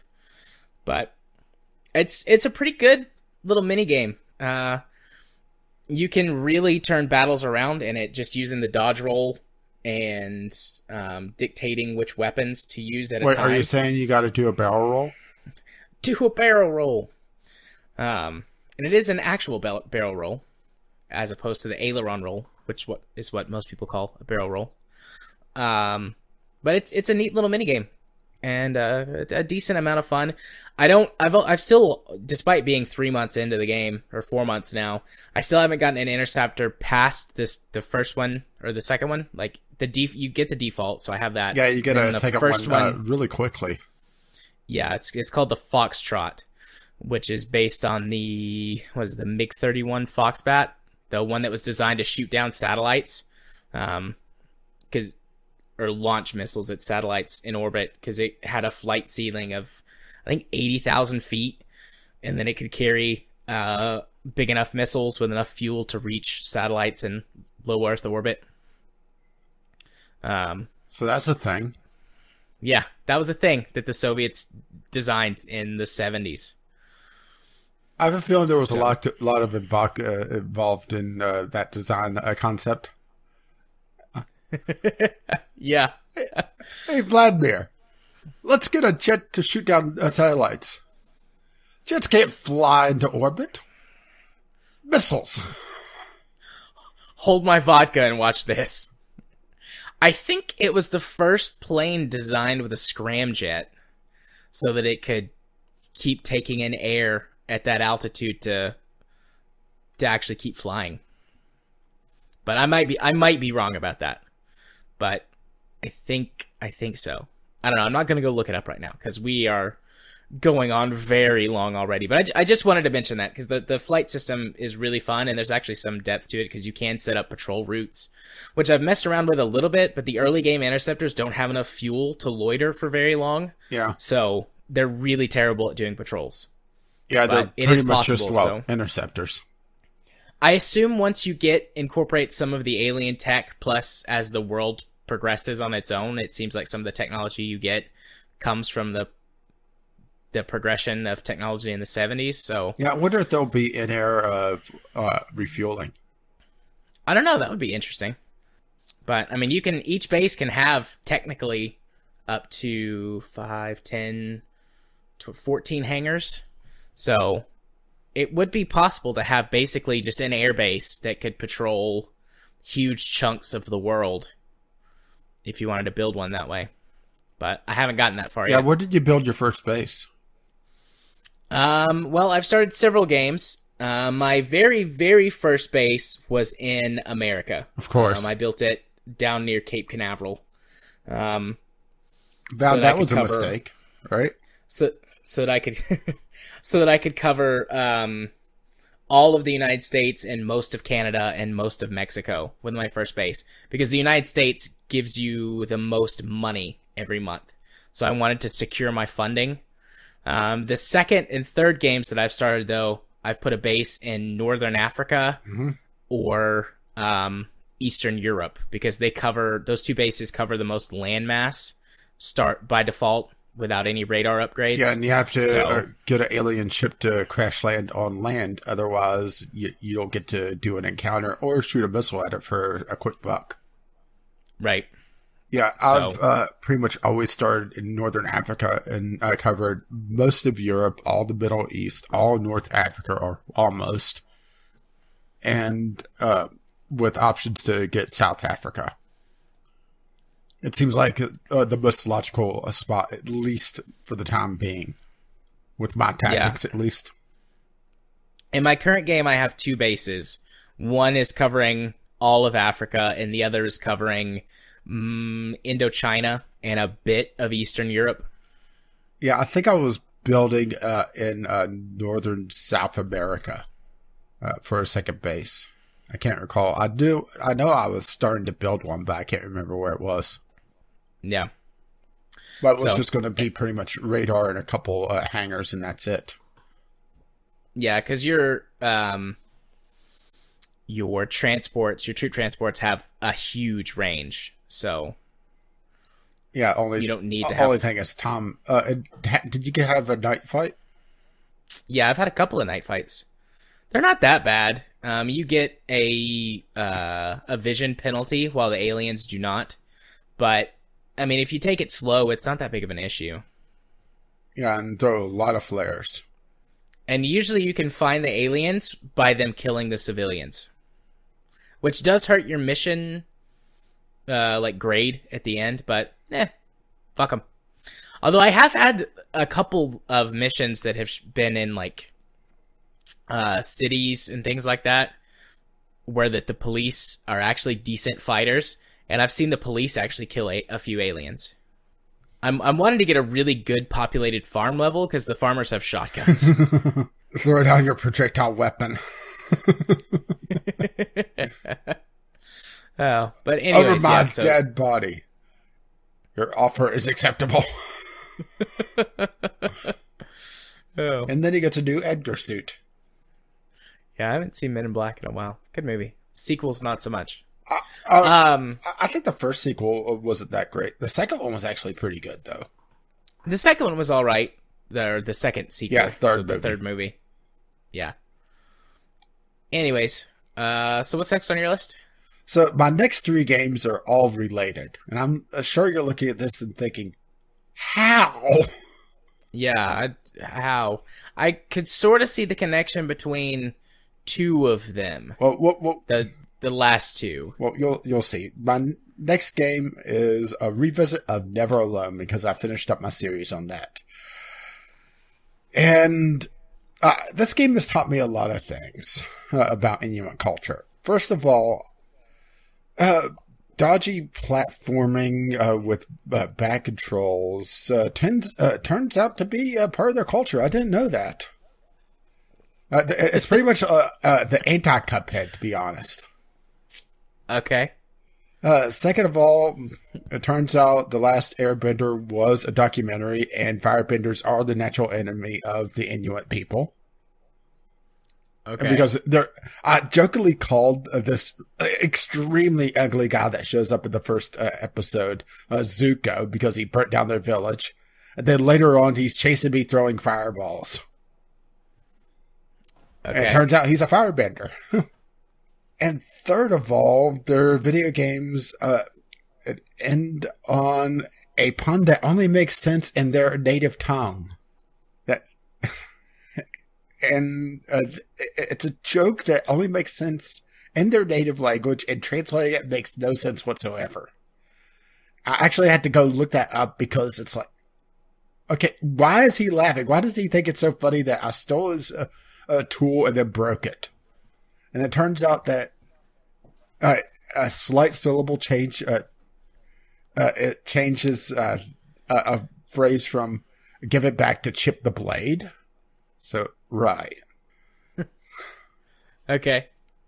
I really wanted to like this game. I wanted to appreciate it. And it's just,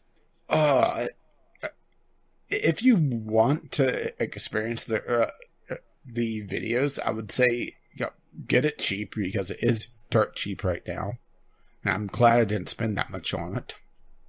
And as a matter of fact, I have no interest to go play the DLC because the platforming itself turned me off so much from the game, which is just a shame. But yeah, it's just such a it's anti-Cuphead. It's sluggish platforming. It's bad controls. It's frustrating puzzles. Yeah, I don't like it. Any questions? Not really. I mean, I'm familiar with this game. I really didn't have much of an interest in it outside of just sort of the art style, curiosity of it, and that's why I got it originally. Was curious about it, but yeah, there was people saying that it's not great platforming. I would say fucking abysmal. Yeah, it's like like trying to play Tron if you're drunk. Kyle. I think we have a new series. Oh. Get Kyle Midwestern drunk, where his accent gets exaggerated, or he exaggerates it. One of the two. He gets a southern accent, and when he gets that drunk, and put him on Never Alone. All right. Have anything else to say about it, or? Well, let's put it this way. I was glad to uninstall it, and that's not a good sign. Nope, that's not a good sign. Okay. Well, my next game is not a game I want to uninstall. It's a game I want to continue playing because I find it interesting, and that is Stardew Valley. This was my Christmas present from you. Mm-hmm. Stardew Valley, which you have talked about a few times on the show, I believe, is a farming game. Yeah, which gets very strong reactions from Katie. Yeah.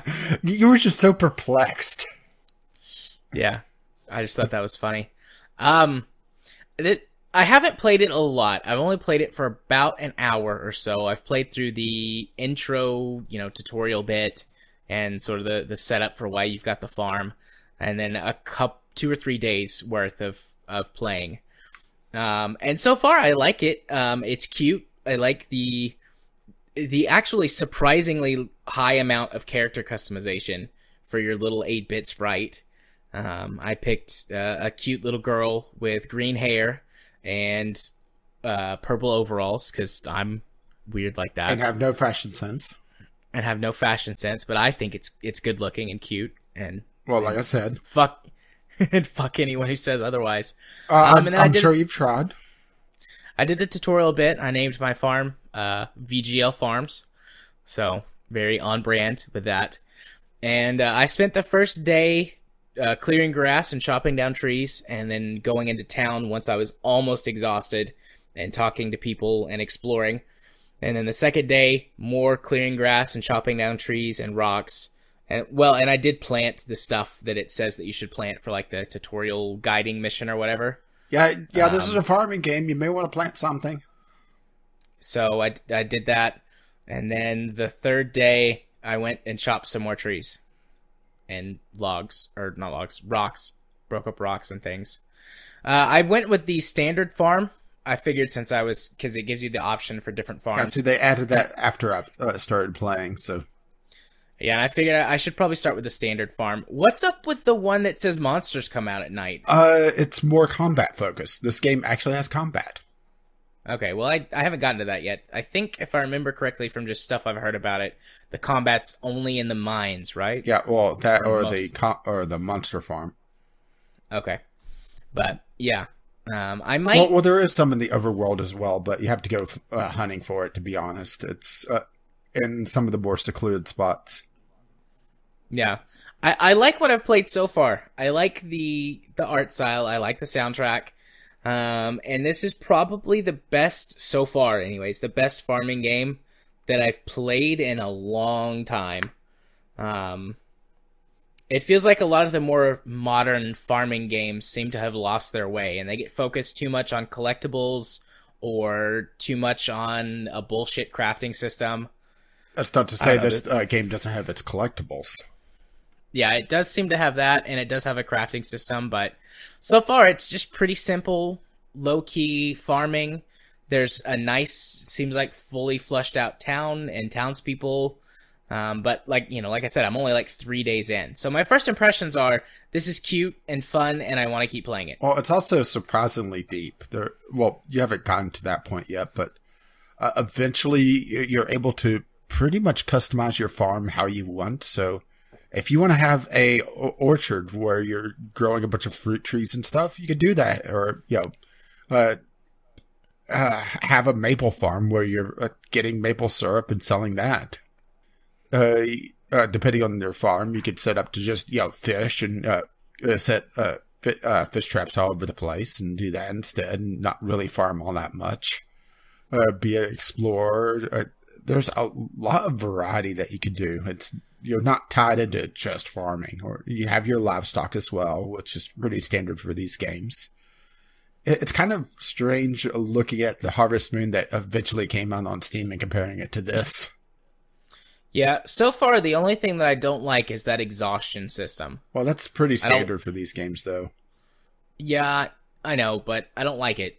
It's been a while since I've played one, so I've kind of forgot that system existed. And well, you do, as you go through the game, you do get items that improve your total exhaustion pool. So it becomes less and less of an issue, unless you do something very strenuous, like mining. Yeah. But, I mean, so far I like what I see, and I intend to keep playing it. What I need to do is while I'm making 800 jumps back to Wolf 906, I need to get my laptop and set it up on like a table over here, and I can play Stardew Valley while I I will say that overall, my biggest complaint about the game is its a lack of full gamepad support, at least when I last played it. It has a lot of menus it uses the cursor for. And granted, I was able to get past that mostly just because my default controller these days is a DualShock 4, which has a little touchpad on it. But it's still not exactly on par. It's played far better with mouse and keyboard. Yeah, so far I've only played it with mouse and keyboard, but I did consider grabbing my Steam controller to check it out with. Probably would work pretty well with the Steam controller. It's like I said, when I played it was a little bit finicky. Yeah. They do have an update coming up this year, though, that's going to add multiplayer. Sweet. Along with some more stuff for the town. They've done a lot with this game, a lot more than I was expecting. Yeah, I was expecting it to launch, get bug fixes, and that's about it. But there's been a lot of post-launch support for this game that I did not see coming. Yeah, this would be a fun game for me and you to play, just to chill out. Mm-hmm. I mean, we could do a series on it, but it would also be a really good chill out game. Yeah. But okay, what's next on your list? Okay, my next game is Hearts of Iron 4. This is one I haven't gotten too far into yet. This was sent to me from Be Cool. And this is my first foray. Well, it's not my first Paradox strategy game that I've owned, but it's the first one I've really tried to crack. And it is something I'm going to have to spend a long time to be able to understand. I watched a quick half-hour tutorial, enough to get the very basics, but I'm still sitting at the map and thinking, okay, now what? What do I do? It hasn't taught me to be literally Hitler yet. Oh, that's good. And funnily enough, I'm not joking on that. A lot of the people suggest playing Germany at first. So, yeah, literally Hitler. But I just wanted to more highlight that I was, trying to get into this game and figure it out. And I got another tutorial series queued up to sit down and watch, and it's 3.5, nearly 4 hours. It feels almost like learning Dwarf Fortress, only with a better UI. There's a lot of detail in this game that I do appreciate. Setting up your individual brigades. Setting up your individual divisions of your army and be able to set those up and march them around. It's going to be something I'm going to have to spend a lot of time on, though. But it got me going on my strategy game kick again. I haven't played Hearts of Iron 4, but I've played other strategy games like this, especially older ones. Like, I used to play Axis and Allies on PC religiously when I was in high school. And that was sort of how I got my start into these super in-depth grand strategy games. And they're a lot of fun, but God, do they eat up a lot of time if you really get into them. Yeah, that's why I wanted to highlight that I was getting into it and, starting the journey. It's just, I watched Quill 18's angry tutorial, teaching the basics. But because of that, it doesn't really give you a direction of what to do afterwards. So I'm able to do the very basic stuff, but it's just Hitler sitting in Germany wondering what the hell. Yeah. The Germans are usually the best ones to start out with first, because they, the Blitzkrieg gives you a lot to do in the early game as the Germans. The early game for this is in the late 30s, not before the war. No, far before the war, actually. Yeah, Hitler's rise to power. Okay. So it's also building up your army and doing the time-honored tradition of invading Poland. Right, absolutely. But the main reason why a lot of people suggest playing Germany is that you determine when World War II starts. But because I don't know how to start World War II, I'm still sitting there rather confused. Right. But overall, I am enjoying it so far. It's just I'm very confused by it. But it's getting me back into my strategy kick. And that's pretty much all I can say about it right now. I'll report back in on this one later once I've figured out a few more things and learned to be Hitler a little bit better. Well, good. I look forward to hearing about your time spent as being literally Hitler. Yeah. It turns out I still think Trump is an ass. So I don't know what the neo-Nazis are thinking. So my last two games are games that I didn't like and returned after I purchased and played them during the Steam sale. The first one is called Sentience, The Android's Tale. This is a game that does have positive reviews on Steam, and it's a story-driven mix of a point-and-click adventure game and also sort of a top-down RPG Maker game. RPG Maker type game. And I played this game for nearly the 2 hours allowed before return, the automatic return ends. And I hadn't figured out a single fucking thing aside from what happened in the opening text crawl explanation about the human and AI wars and how you were one of the last surviving sentient AIs and you were being sent away for your own protection. Like, that's literally all I got. You show up at this outpost that's supposedly like on an outer rim planet, and they're in desperate need of robots to do manual labor and science and exploring and etc. And I spent nearly 2 hours walking around this base, talking to people, trying to find out what to do besides a simple fetch quest that was to find scrap metal lying around and bring it back to this dude. And I was interacting with stuff and picking up items that had no exploration or description. The soundtrack wasn't very good, and it would not run in full screen. So all of those things combined, I just was like, yeah, this might turn into a really good story, but I'm not going to waste any more time trying to find it. So, I mean, that's really all I have to say about it. It had a really good setup, and then it just kind of fell apart immediately. So would not recommend. Well, all right. Well, after starting Hearts of Iron 4, but not really getting traction on it, it got me going on my strategy games again, and I fell back on one that I actually knew somewhat what to do on. Civilization 5. And it's been a while since I played this. And I picked up a Civ that I hadn't really played all that much, the Incas. And I've been having a lot of fun with it. So, the reason why my last 3 games are connected, have you figured it out? No. I'm planning to do Civilization 5 on my channel. Oh, okay. That makes sense. Yeah, now you see the grand strategy of it all.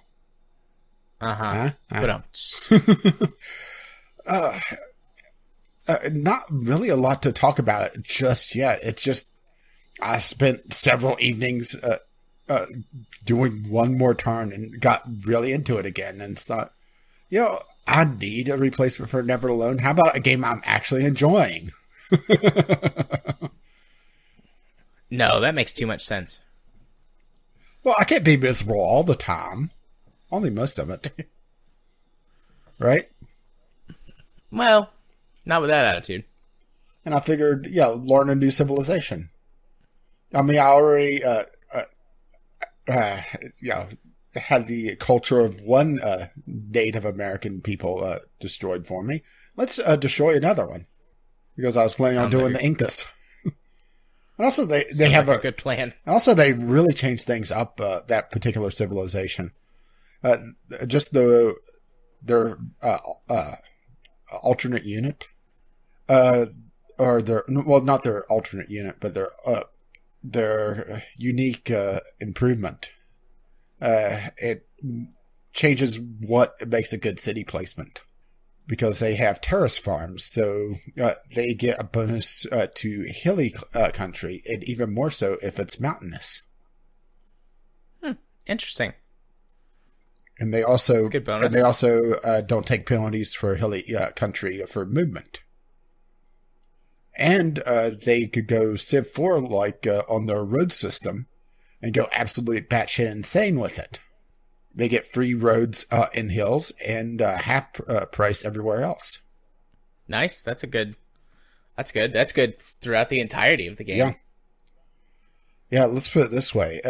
Because of all those bonuses and unique things about them, they have some rather diverse strategies that you can do with them. And I'm looking forward to doing them on the YouTube channel and then having Kyle show up and say everything I'm doing wrong.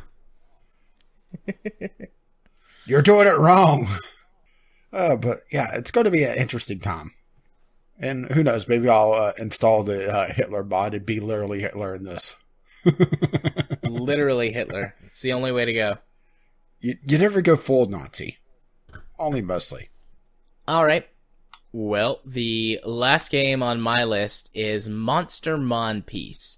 Monster Monpiece is a visual novel game with this sort of turn-based Card game? tactical tower defense card game. Yeah, let's put it this way. I went to the screenshots, and I think I see why you picked it up.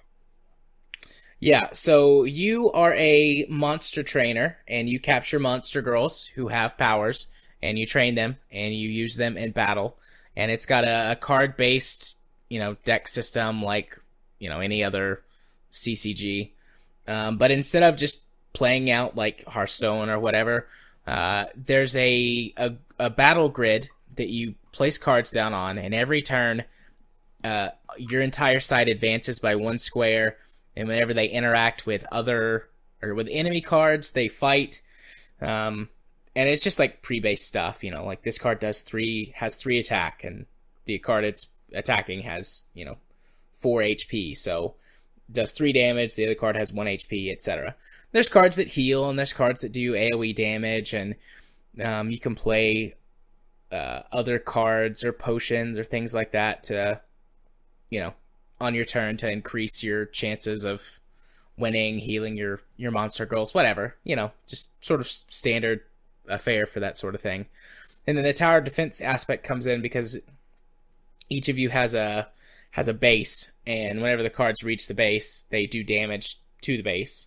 And then obviously the first player whose base hits 0 HP or runs out of cards loses, because it's got you have to have a minimum deck size of 30, but it's got a maximum deck size of 50, I think. So in other words, you probably want to be closer to 50 than 30?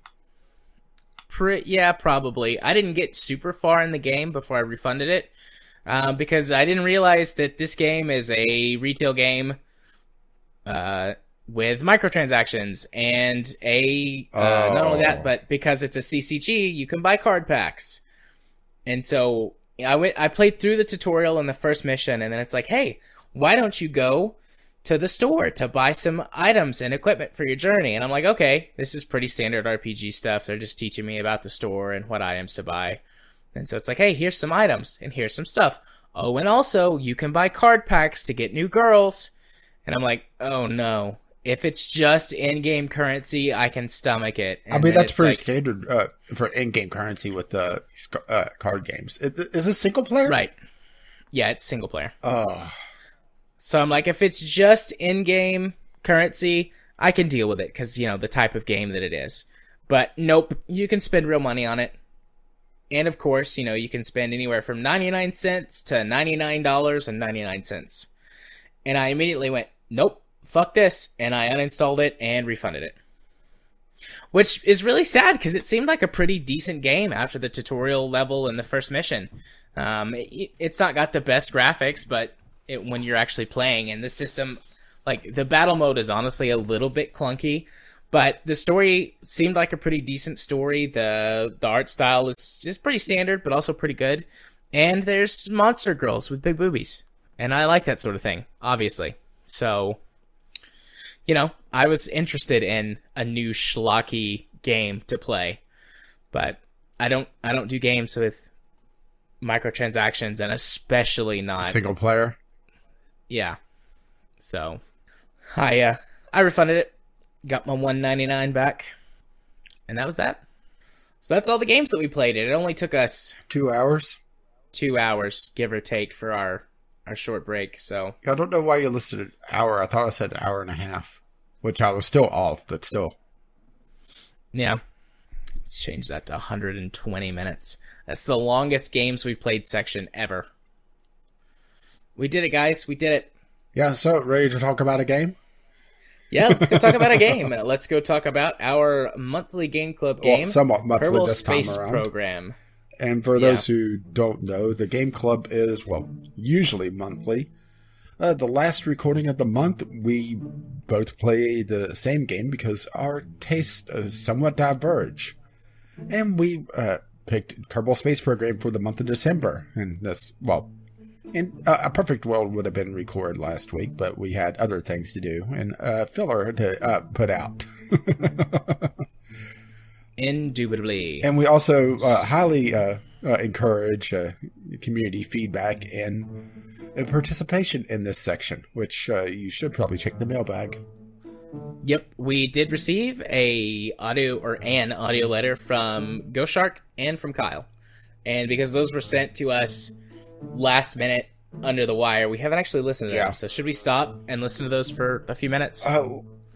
Let's go ahead and go through this, and then we'll deal with that. Okay, sounds good. So, Kerbal Space Program we have a bit of a history with this game, as most listeners would know, but if you're a new listener or a newer listener, you might not realize it. Yeah, first of all, welcome, and second of all, sorry. This show got its start out of like a phoenix, we rose from the ashes of a Kerbal Space Program podcast known as Kerbalcast. Yeah, don't go searching for that. It's been kind of erased from the internet. Isn't it archived on YouTube? Well, I put an archive on archive.org of the pretty much just a feed dump. I didn't organize that R file whatsoever. But yeah, it's pretty much the only record I think left of it because the account ran out of money and closed, and the Twitter feed actually got deleted. Yeah, and while we've internally, those of us that have come from that show have speculated endlessly about what happened. We won't actually get into that here, but that podcast died, and we all became friends because of that podcast. And you and I, Rage, just decided 2 years ago now, like, hey, let's give this podcast thing a shot. Yeah, I mean, they're able to do it, and they're idiots. And our entire initial listening base was people who listened to Kerbalcast and also liked us and had become friends with us. Because I wound up becoming like the community manager for Kerbalcast and organized like multiplayer nights and stream nights and stuff, and brought some members of the community together. So we have a long history with KSP before this. Plus, it's probably the most personal game that we've played on Game Club just due to our connections for it. Yeah. So the thing is, though, is that neither of us played KSP for at least a year, maybe longer. Yeah, I think it was over 2 years. The last time I really played was when it did just before its full release. And then I may have loaded it up a couple times after that just to poke around with it, but didn't really put any particular time in it because, modding the game and getting it up and running with my particular flavor of things is usually a pain in the ass. Yeah. So it had been a while, and there have been several major updates since the last time we both played, and we decided, sort of for old time's sake, let's just go ahead and do it. So both of us played KSP a number of hours this month, and we're going to do the Game Club. Yeah. So, for anyone who is uninitiated, Kerbal Space Program is a silly yet serious take on managing a space program and rocketry. It is as realistic as it can be. I would say an arcade sim. Yeah. Yeah, there are some issues with glitches and bugs and rounding errors and things, where that they have went for the gameplay fun aspect as opposed to a hardcore sim, but it's realistic enough that things like the the rocket something equation, it actually applies, where the real world science actually applies, and you can genuinely sit down and do calculations to figure out the most, to engineer appropriately sort of perfect matches for what you need to accomplish your goals.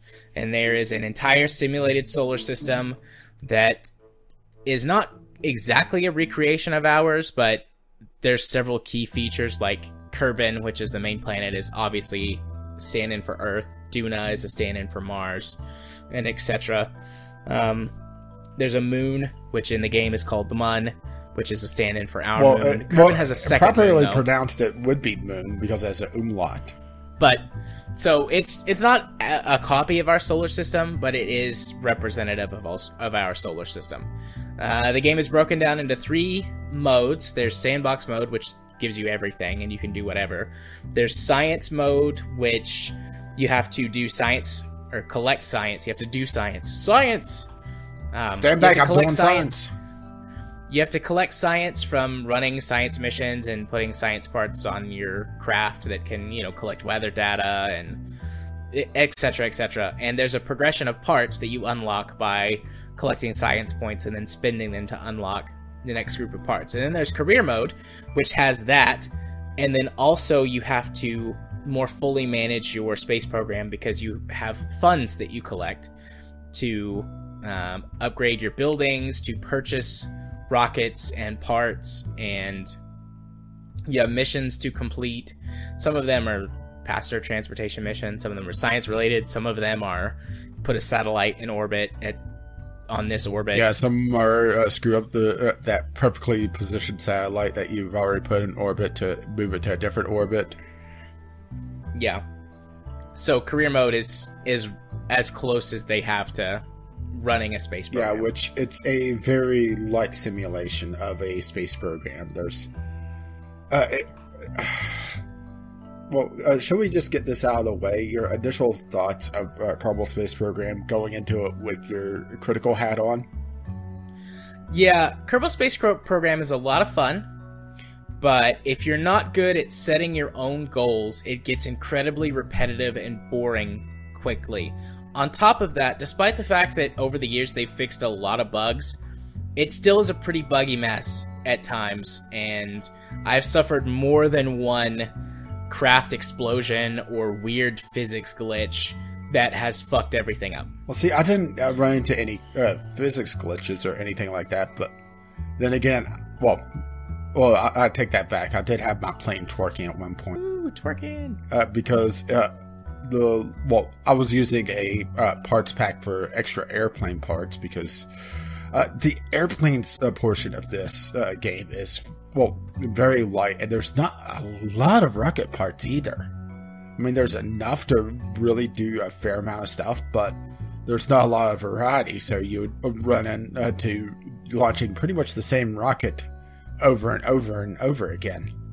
Yeah, you do that a lot, especially in the early game, because you'll build a rocket, at least I played in science mode. Science mode is my favorite mode because I like the part progression, but I don't like having to deal with funds and things because that system is, like you said, it's a very light simulation, and it's frustrating because it's not as in-depth as I wish it was. Well, the funds isn't that much of a deal. Well, I also run with stage recovery on a mod that if you are able to soft land or parachute a rocket stage down, you get a portion of that money back. So it encourages you to throw a couple of parachutes on and or build your rocket with the SpaceX style of reusability and cut down heavily on your costs. But the reason why I prefer career mode over science mode is that it gives at least some direction. Because I gotta be perfectly honest, Kerbal is a sandbox game in the literal sense of the word, where you don't really have any particular goals if you're not given them by a career mode contract. And there's really little reason, unless you have mods installed, to visit and stay at a planet outside of saying, I've been there. Yeah. See, the mod that I used to increase that was one of the planetary colonization mods, so that I would have a greater incentive to actually do things other than just, okay, I've been here, I've collected the science, let's go to the next place.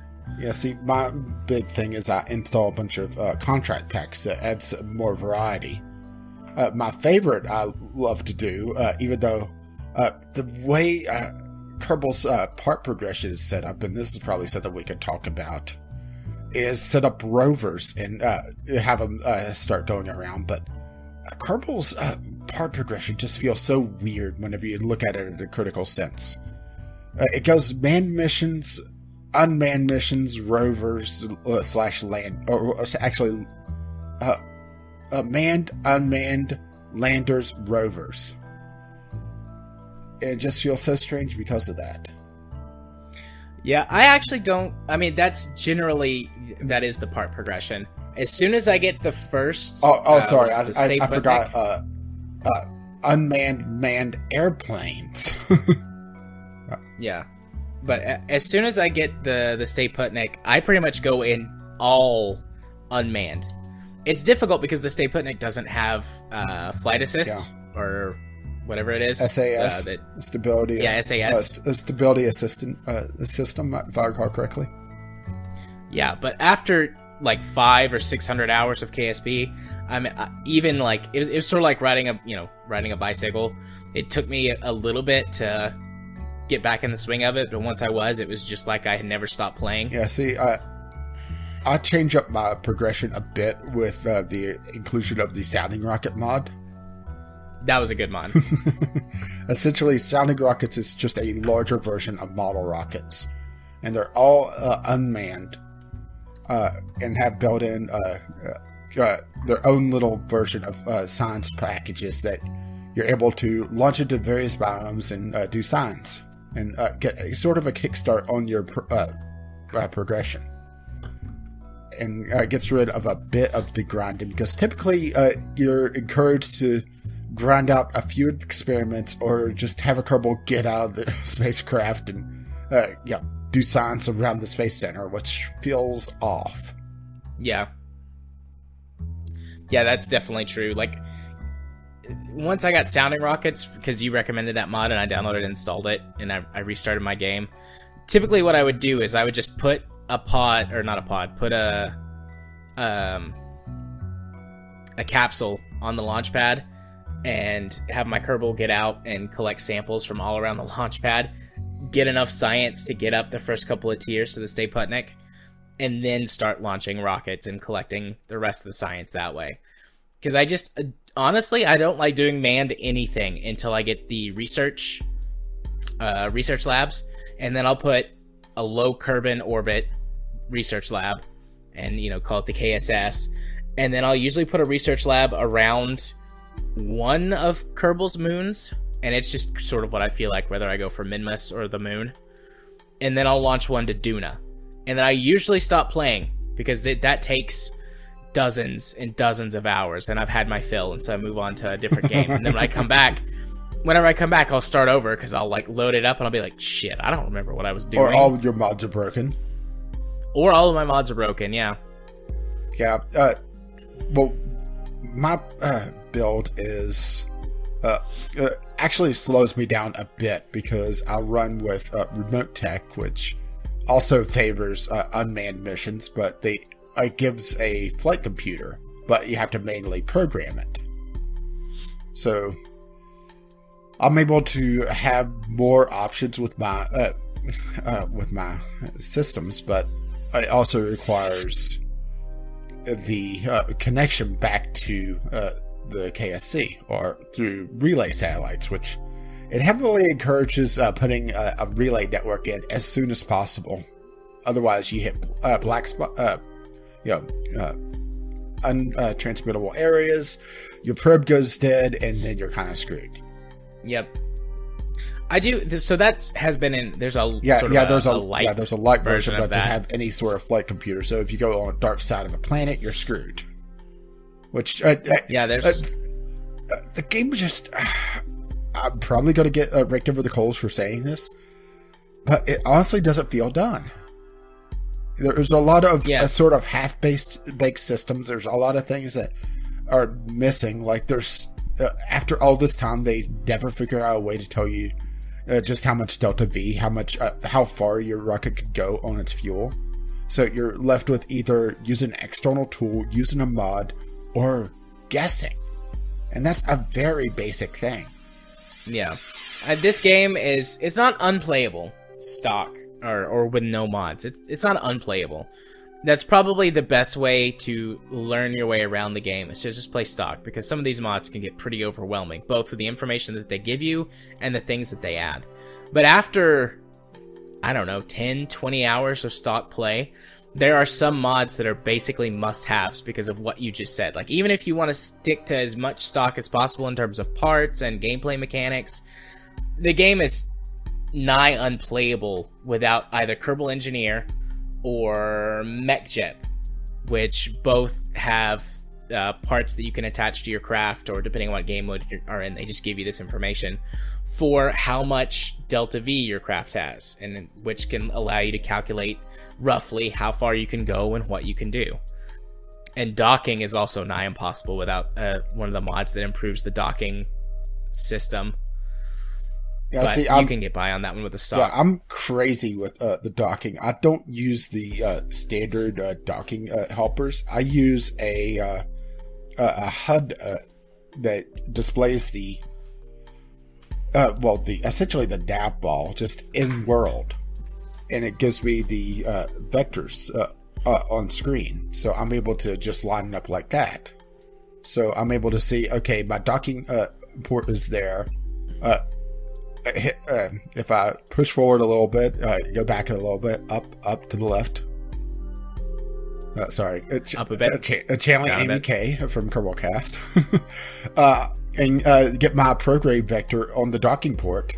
I'll know that I'll dock. And I don't have a dedicated mod for it because I use that for, well, assuming I could get the damn gamepad to work with it. For airplane travel. But that's my other real complaint, is that they never really put in proper gamepad support. I mean, it's there, rudimentary, but I could not get it to work with my gamepad if I had it turned off and I turn it on while in game. It has to be on while in game, or while firing up the game, otherwise it just completely fucking ignored it.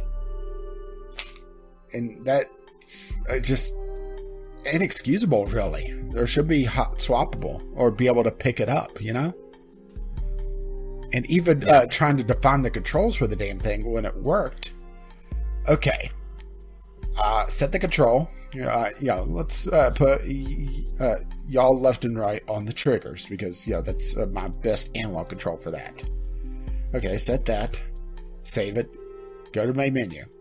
Load my game, which is go to the game select, choose my save file, go into the game, load to the KSC, get in the airplane that's sitting on the runway, try out my recall controls. Fuck, they're backwards. Alright. Go back to the KSC, quit to main menu, go into the saves, reverse the controls, save that, go back and try it again. And for some of the controls, I had to do that several times to get it right. And it's just, why is it like that? Why is there no way to define the controls in the flight scene? Because. Yeah. Because aliens. Got it. This is one of those game clubs where we're really taking a huge shit on Kerbal Space Program. I have the inverse bell curve of my criticism. If I think a game is kind of meh, I don't really have a lot to say about it. If I really like the game or really hate the game, I have a lot to say about it, and I start to nitpick. And this is on the... I really do like Kerbal. It's just, there's a lot of things that it could have done so much better, that once I put my critical hat on and start looking at it, especially since it's left early access and it's been a damn year doing an engine update, that for gameplay wise, outside of adding the ability to add more mods, which you start running into performance issues because it doesn't really do all that well with processing. That huge, long, arduous journey did absolutely nothing gameplay wise for the game. Yeah. It made it more stable too. Yeah. It made the memory leaks take a lot longer to crash the game. Yeah, true. I'll give it that much. Yeah, now I have to go through all 16 gigs of my RAM to crash due to a memory leak. It's the original, what was it? 4. Yeah. 3 point whatever, because it was a 32-bit game, so it didn't quite get 4 gigs of RAM. Yeah. I'm trying to think what else there is to really say at this point. How many hours have you played KSP total? Well, I really can't say that one because I do have the Steam version, but I typically would take my Steam version, copy, and drag it out of Steam. So whenever it would do an update during its early access, it wouldn't break my game. Right. So my time is probably half of what it is in actual Kerbal, and I'd have to go look at my profile because I don't recall what my hours is. I know it's up there. I think it's easily above 100. Yeah, my time playing KSP is, I just looked at it, is 531 hours. And I've played all on Steam. There might be a few extra hours because sometimes whenever you play offline, it doesn't add the hours. And I have played, KSP does run on my laptop poorly, but it does run. So I've played KSP a number of hours on my laptop. Kerbal is reported on trips 318 hours just on Steam, so I would say double that. Okay, so you've played about 600 hours. When I throw in my laptop hours, I've probably played about 550 or so. So, I mean, we've both played this game, between the two of us, over 1,000 hours, easily. And, I mean, that takes a lot of dedication. Yeah, like, but we still obviously nowhere don't near hate the game. Scott Manley. No, but we're also not as good as Scott Manley. Yeah, I mean, would you recommend KSP to someone who's never played it before? Oh, I think it really depends on how they feel about space in general, or space exploration, because as a game itself, without any external things, it's a tough recommendation just because of really a lot of annoyances of its design. As someone that's interested in science and interested in space, it's pretty hard not to recommend it. Okay. It's kind of a odd thing, huh? I would recommend it to anybody who is remotely interested in rocketry or aviation or space. And I think I would show it to anybody who wasn't interested. Just be like, hey, check out this cool tool and what you can do with it. It is. I have done that before. It is just an amazing experience. Getting that rendezvous for the first time, or getting that docking for the first time, or even landing on a foreign body. Yeah. I have shown this game off before to people who don't play games, don't really give a shit, and it's like, wow, that's really cool, and that's a robust amount of tools. Like, even people who weren't gamers, like, I didn't realize that you could do this kind of stuff in video games. I just thought they were, children's toys. All Call of Duty. Or whatever. I've shown it to my mom, which, my mom has some interest in gaming. She mostly just plays WoW and a couple other RPGs, but I've shown it to her, and she's really impressed. I've shown it to some other friends that don't really game, and they were impressed. So definitely recommend it to anybody who has a remote interest in science, space, or aviation. And I think I'd give it a recommendation too, even to people who are just gamers that don't have an interest in those things. If they find it cheap enough. It usually doesn't go below $20 on sale. Yeah, that's the other thing, is that it's not really drops to the impulse buy range. It sticks around its full price, which it is a very expensive game for what it is, in my opinion. It's always it doesn't go below its 50% half off, so $40 normally. Yeah, for someone who is interested in this sort of thing, it's definitely worth it in terms of the hours that they can get in. I mean, I bought it for $20 on sale a couple of 3 years ago. It was when it was in beta 0.9 was when I jumped on board. So that would have been 2.5 or 3 years ago. And I mean, 600 hours or 550 hours and counting for $20 is good value. And I've enjoyed most of the time that I've spent. Sometimes I've gotten frustrated and things like that before, but that's sort of the nature of the game too. Get in whenever you're trying to do something and you just can't quite get it, and it gets really frustrating. So I don't think that that's a bad mark on the game. It's just, it can be really fucking hard sometimes because science and space are brutal and they take no prisoners. Yeah, science doesn't take any prisoners. It's like I said, it's a hard recommendation for me for someone that doesn't have interest in science, because I think they'll launch a couple rockets, blow up the vehicle assembly building, and not really progress. And it requires a lot of things. It doesn't really teach all that well. It does have tutorials, but it doesn't give enough information about how to deal with things. Right. Which is... well, it does have an educational version that may teach a little bit better, but because it doesn't in the base game, it's hard to recommend for someone that doesn't already have that spark, that interest. Granted, they did market this game very well. Yeah, they did. For good reason. I mean, they before Squad went into game development with this, they were a marketing company in Mexico. So they knew how to play the marketing game. And, cutesy aliens and doing wacky things. It got a certain appeal and got a lot more attention because of that. Yeah. Definitely. I don't really know if I have much else to say about it, honestly. I just always wish that it kind of developed into something more. Granted, they do have an expansion coming out. Yeah, I suppose we'll see how well that goes. But it seems like they're going for almost part pack-ish expansion, which, once again, is a bit of a disappointment. Yeah, where so many mods focus on that. I get that there's probably a small subset of the player base that doesn't use mods, but I can't imagine that that's very large. Outside of the console side of things, which they had to re-release the console version as an enhanced edition with better controls because it was such a disaster of a port.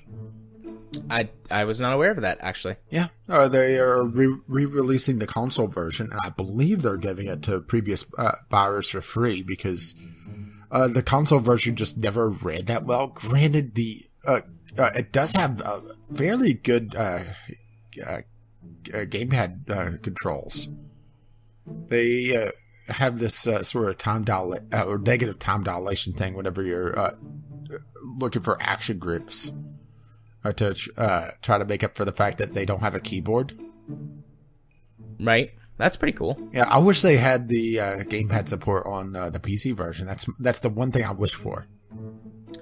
Yeah, I've played actually using my joystick before. It's okay.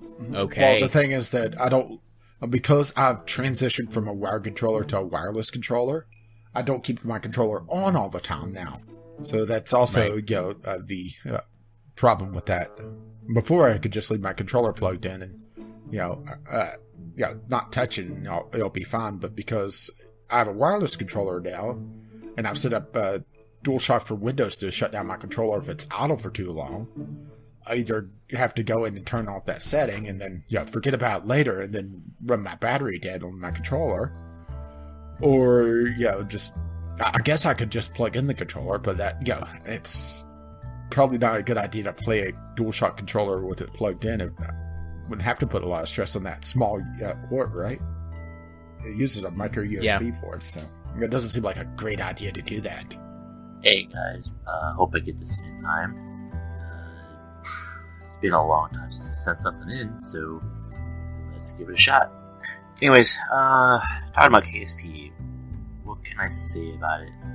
I can say for sure that it's my most played game ever,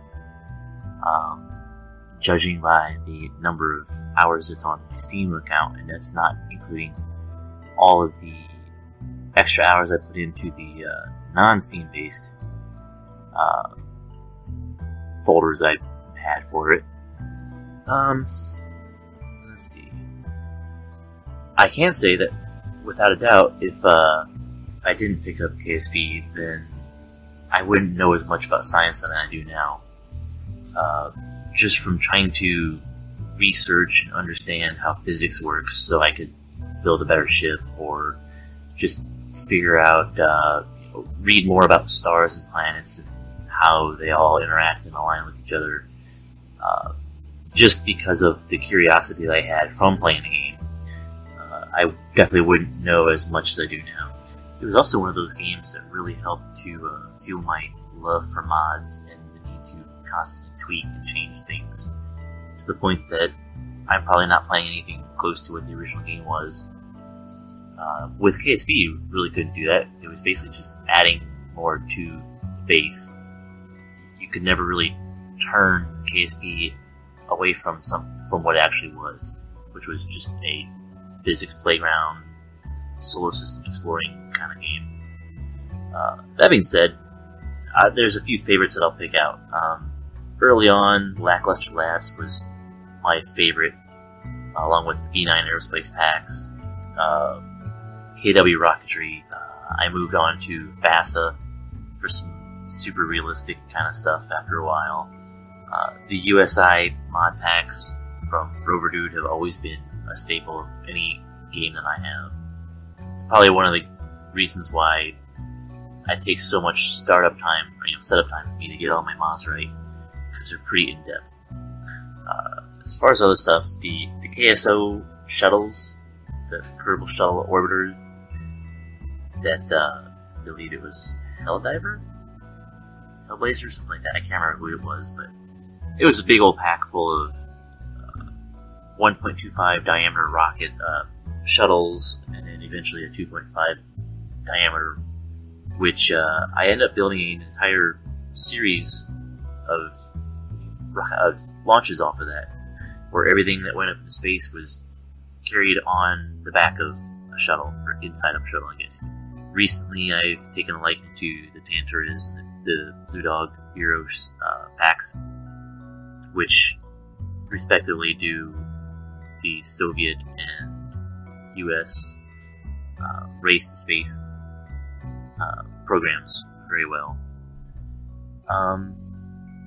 Yeah, that's probably going to be about the best I can manage right now on short term. I want to try to get this to you guys before final recording time, so I will say the last thing that I'm planning on doing, I wasn't able to get too much into it in the last month or two since I decided I wanted to try it out, is setting up a new playthrough using Blue Dog Bureau, Tantaras, now I'm blanking on a name, but the mod adds all the different space station launch sites around the globe on Kerbin, and eventually do a kind of a multinational cooperative of space programs and launches where each site kind of has their own little thing that they contribute or send up, and with the goal of eventually running around colonizing all the planets using the USI stuff. That's something I'm working on.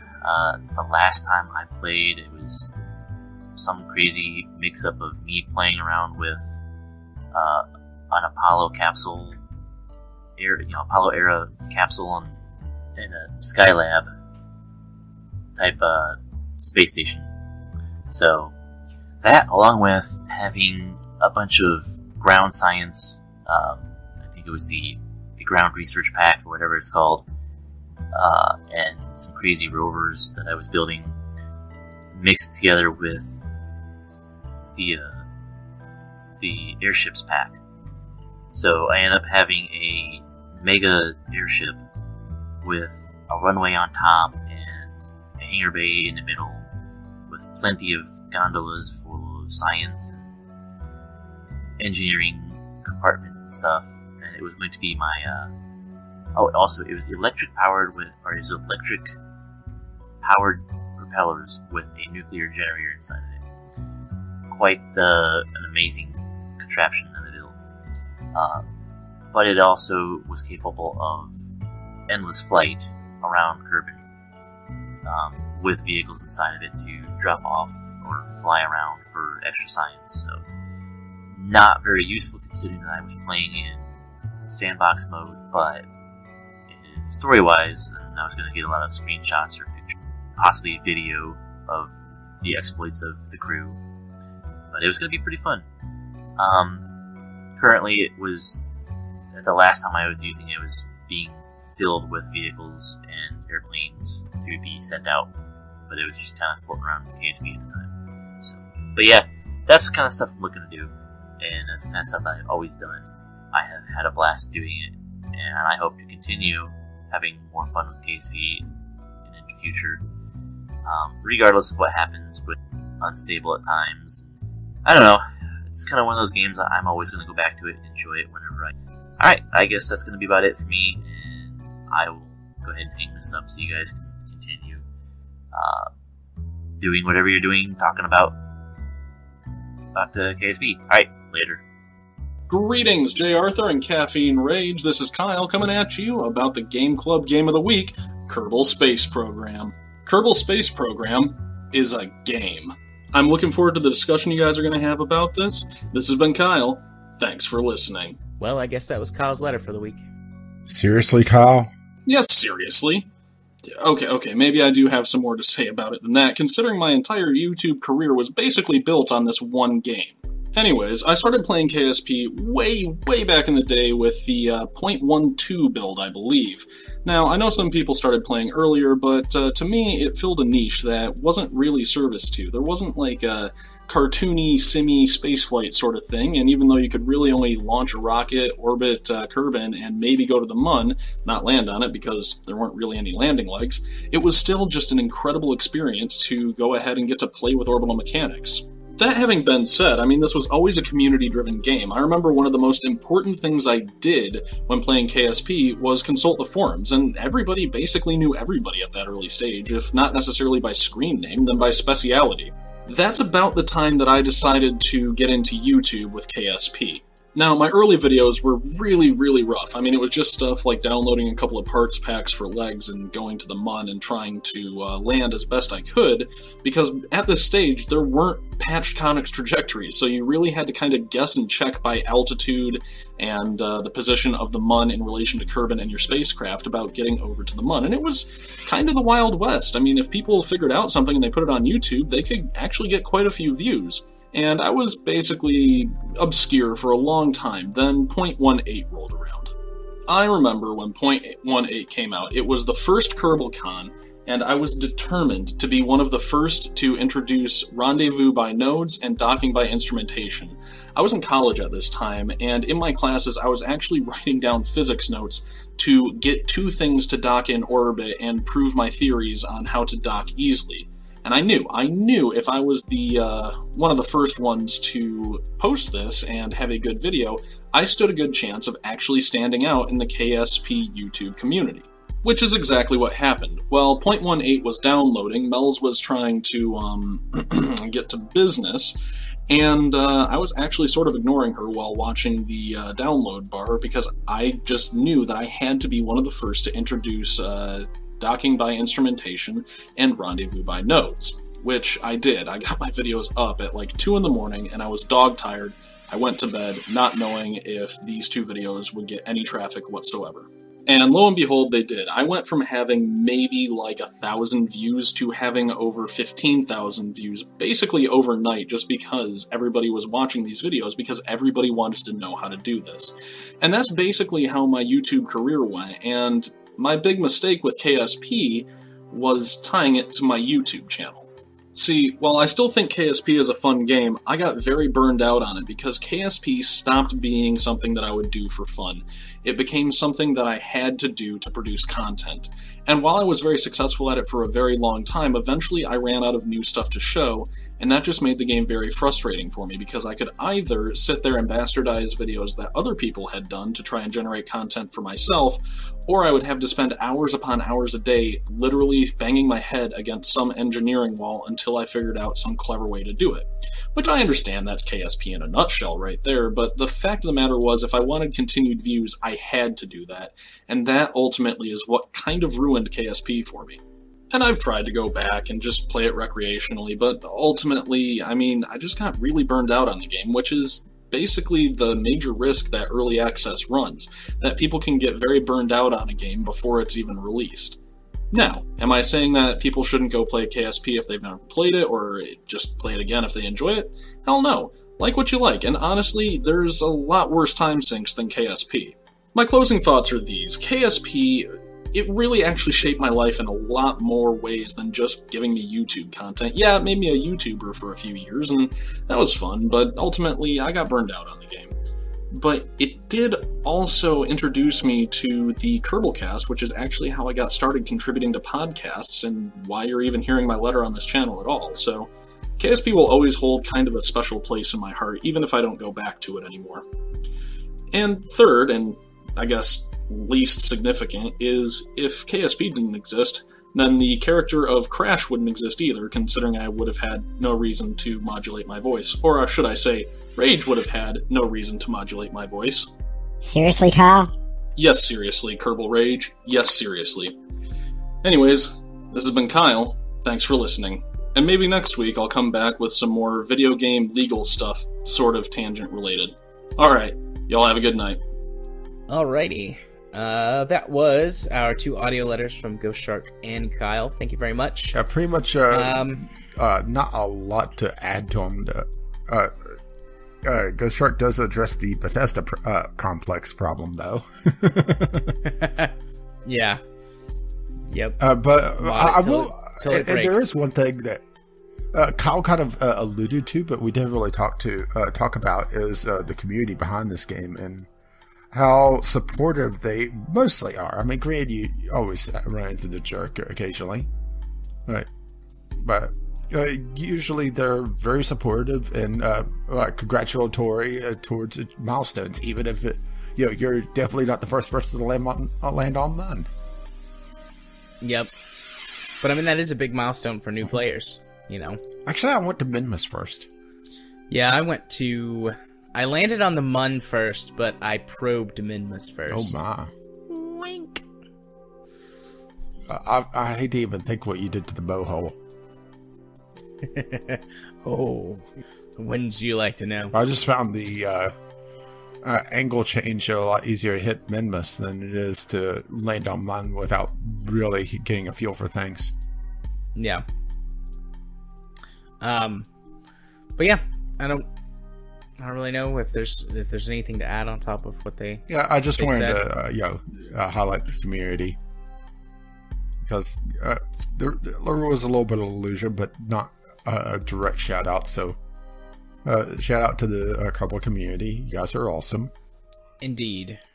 Speaking of awesome things, next game club. Indeed, our next game club for the month of January is going to be the Telltale game Wolf Among Us. The Wolf Among Us, isn't it? Isn't the Wolf? I typed Wolf Among Us, but it probably is the Wolf Among Us now that I think about it. The Wolf. Yep, the Wolf Among Us. Yeah, because Wolf Among Us doesn't sound quite right. But The Wolf Among Us is a Telltale game based on a comic book. It's actually a prequel to the first run of the comics. I believe the comic is just called Fable. Yeah. I had a friend that kept trying to get me to read it, but it's a fucking long series. And it just... Yeah, I've never... And I looked at bits and pieces of it, but I never sat down and read the entire thing. Yeah, I've never read the comic at all. I just know of its existence. Well, since this is a prequel, it doesn't really matter. That's true. Very true. So, I imagine there will be a bit of compare and contrast to Life is Strange in this. But this is mostly picked because we're losing it a week to Kerbal because of just how the timing landed on Jared being out of town. The award show needing to be out either that week or the week after. And just all the madness that the schedule had. Yeah. End of the year is crazy. Especially on the years where it's us that travels to the in-laws and not the other way around.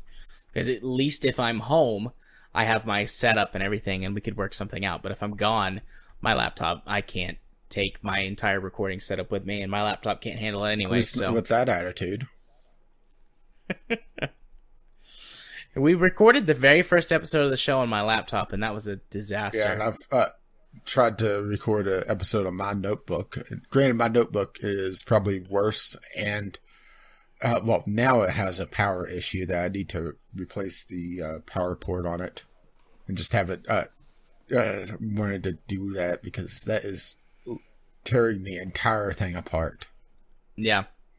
So anyways, yep, next Game Club game, The Wolf Among Us. Let me do a quick look-see. There are several friends on that have it. Yeah, and technically we're not losing a week because it is still 4 weeks. Yeah, January has 5 weeks. So let's see. Phil, Spaceman, Ghost Shark, Blastodon, and El Maestro. You all Doing have The call Wolf out. Among Us. Yep. Yeah, we'll be recording this on Tuesday, the 30th. Unless, something happens and Jared's life causes more issues. Yeah. It's always my fault. Actually, on this occasion, it is always my fault. I don't think we've ever missed a single episode because of you. I was too sick to record that one time. Okay, one episode. So it's only 99.9% my fault. I can live with that, actually. That's good. That puts me up a little bit compared to how it usually goes around here for me. Where it's always your fault? Yeah, pretty much. But let us move on. There will be some things cut on the chopping block because we went so long. Yeah, it was mostly games we played. We ended up not talking about Kerbal as much as we thought. Kerbal is a very mechanics-driven game, so I guess that makes sense. So we're just going to skip to Community Corner this week before we get to Jim's text letter. Were there any tweets or anything this week? We actually have 2 tweets, one from Jim and one from Kyle. Okay. Let's do Kyle first. VGL Community. Mel's and I got a terrarium with the intent of getting a corn snake, and we're open to suggestions for names. That one snake is the secondary name already. Yeah. I responded to this tweet. Yeah, and I responded to your name. Yeah, Snakey McSnakeface. Yeah, sometimes you're very amusing. And then there's now. Oh, you think I'm amusing sometimes. That's so nice. Yeah, well, broken clock, Fair play. And then, Jim, this is a very old tweet, but then again, we haven't exactly done a fresh show for quite a while. Don't miss Jim Sterling's savage takedown of "it's just cosmetic" argument for excusing exploitative business models. And I do agree that there is a lot of excusing of business models. One of the podcasts I actually listened to, and this is going off of Jim's tweet now, but it's kind of funny they did their year-end special talking about 2017 games because, that's original. I realize the hypocrisy in that one. But they refused to... they said that they originally had Battlefront 2, but couldn't really support it because of its business practices. They immediately started talking about Destiny 2. Right. Well done on them. With massive sarcasm quotes. Their argument, a lot of it, they kind of glossed over the entire loot box clusterfuck there. But, I have a feeling a lot of their excuse would be just, it's cosmetic excuse, which I'm not as hardcore against it as Jim Starling is. But, we are on the slippery slope. Yeah. Yeah, that was a good video of Jim's. I would recommend anyone who hasn't seen it to go watch it. Yeah, he is hugely, really anti-microtransaction in general. And just the fact that microtransactions are so, they're macro these days. But we've gone on to that before. Microtransactions to me are always, sub-dollar or, the big ones are over $1. Most microtransactions these days are at least $1, usually a few. Yeah. But then again, I'm a cheapskate. Indeed. Okie dokie. 1 second, and then we'll dive into Jim's. Boom. Done. For some reason, Idolmaster crashed, so I had to sign back in.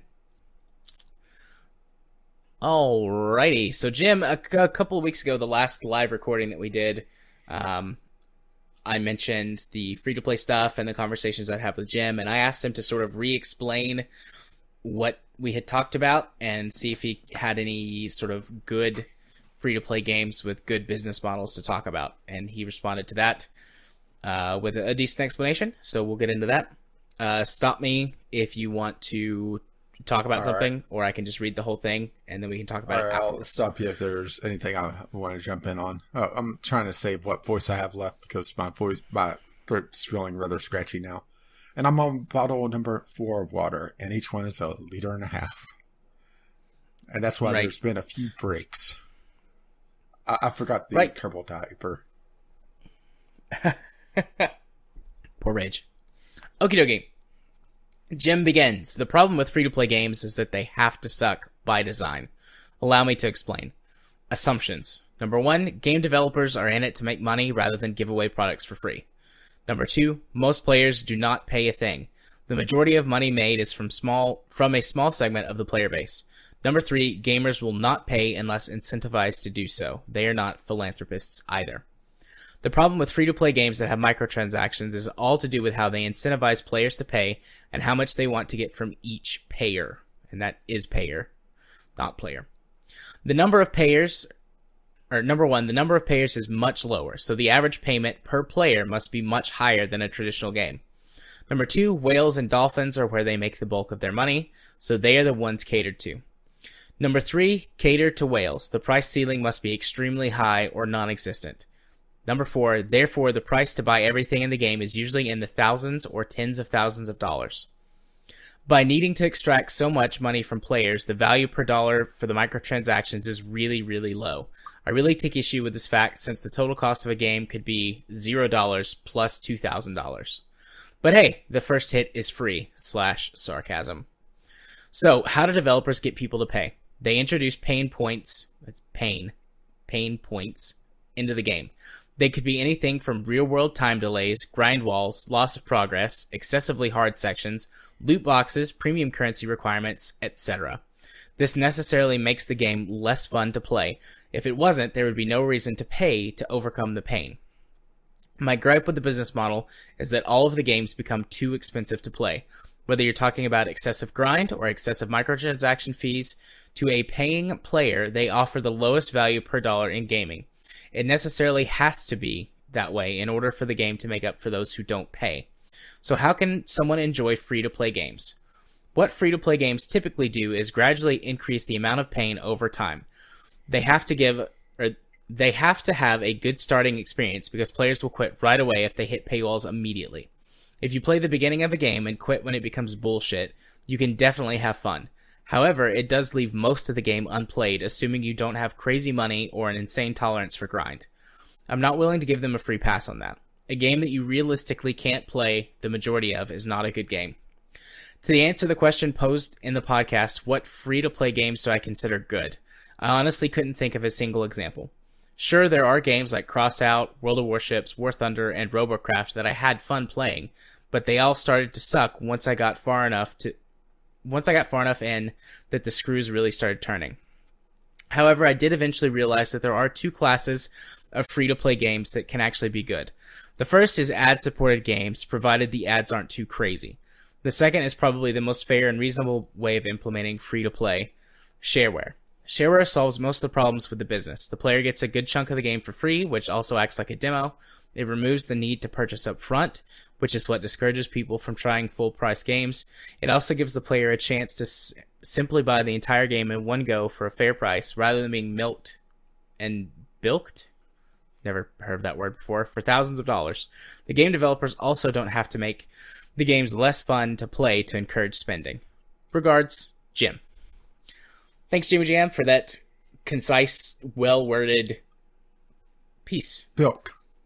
Informal. Verb. Past tense. Bilked. Past participle. Bilked.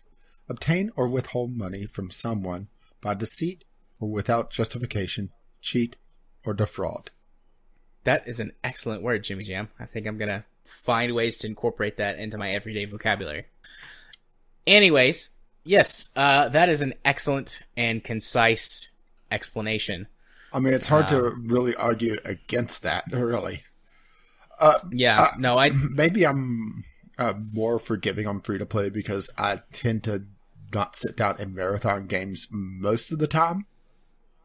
So something like Warframe, where it has its paywalls, essentially, you know, the crafting delays, leveling up stuff, that sort of thing. It's good for me to jump in and jump out of. But no, for you, that would be Euro Truck, American Truck Sim, farming sim, that sort of thing for Gem specifically. It's just different strokes for different folks. Yeah. And I'm not sure shareware is really enters in the conversation here, because it's also that's what demos used to be, literally. Yeah.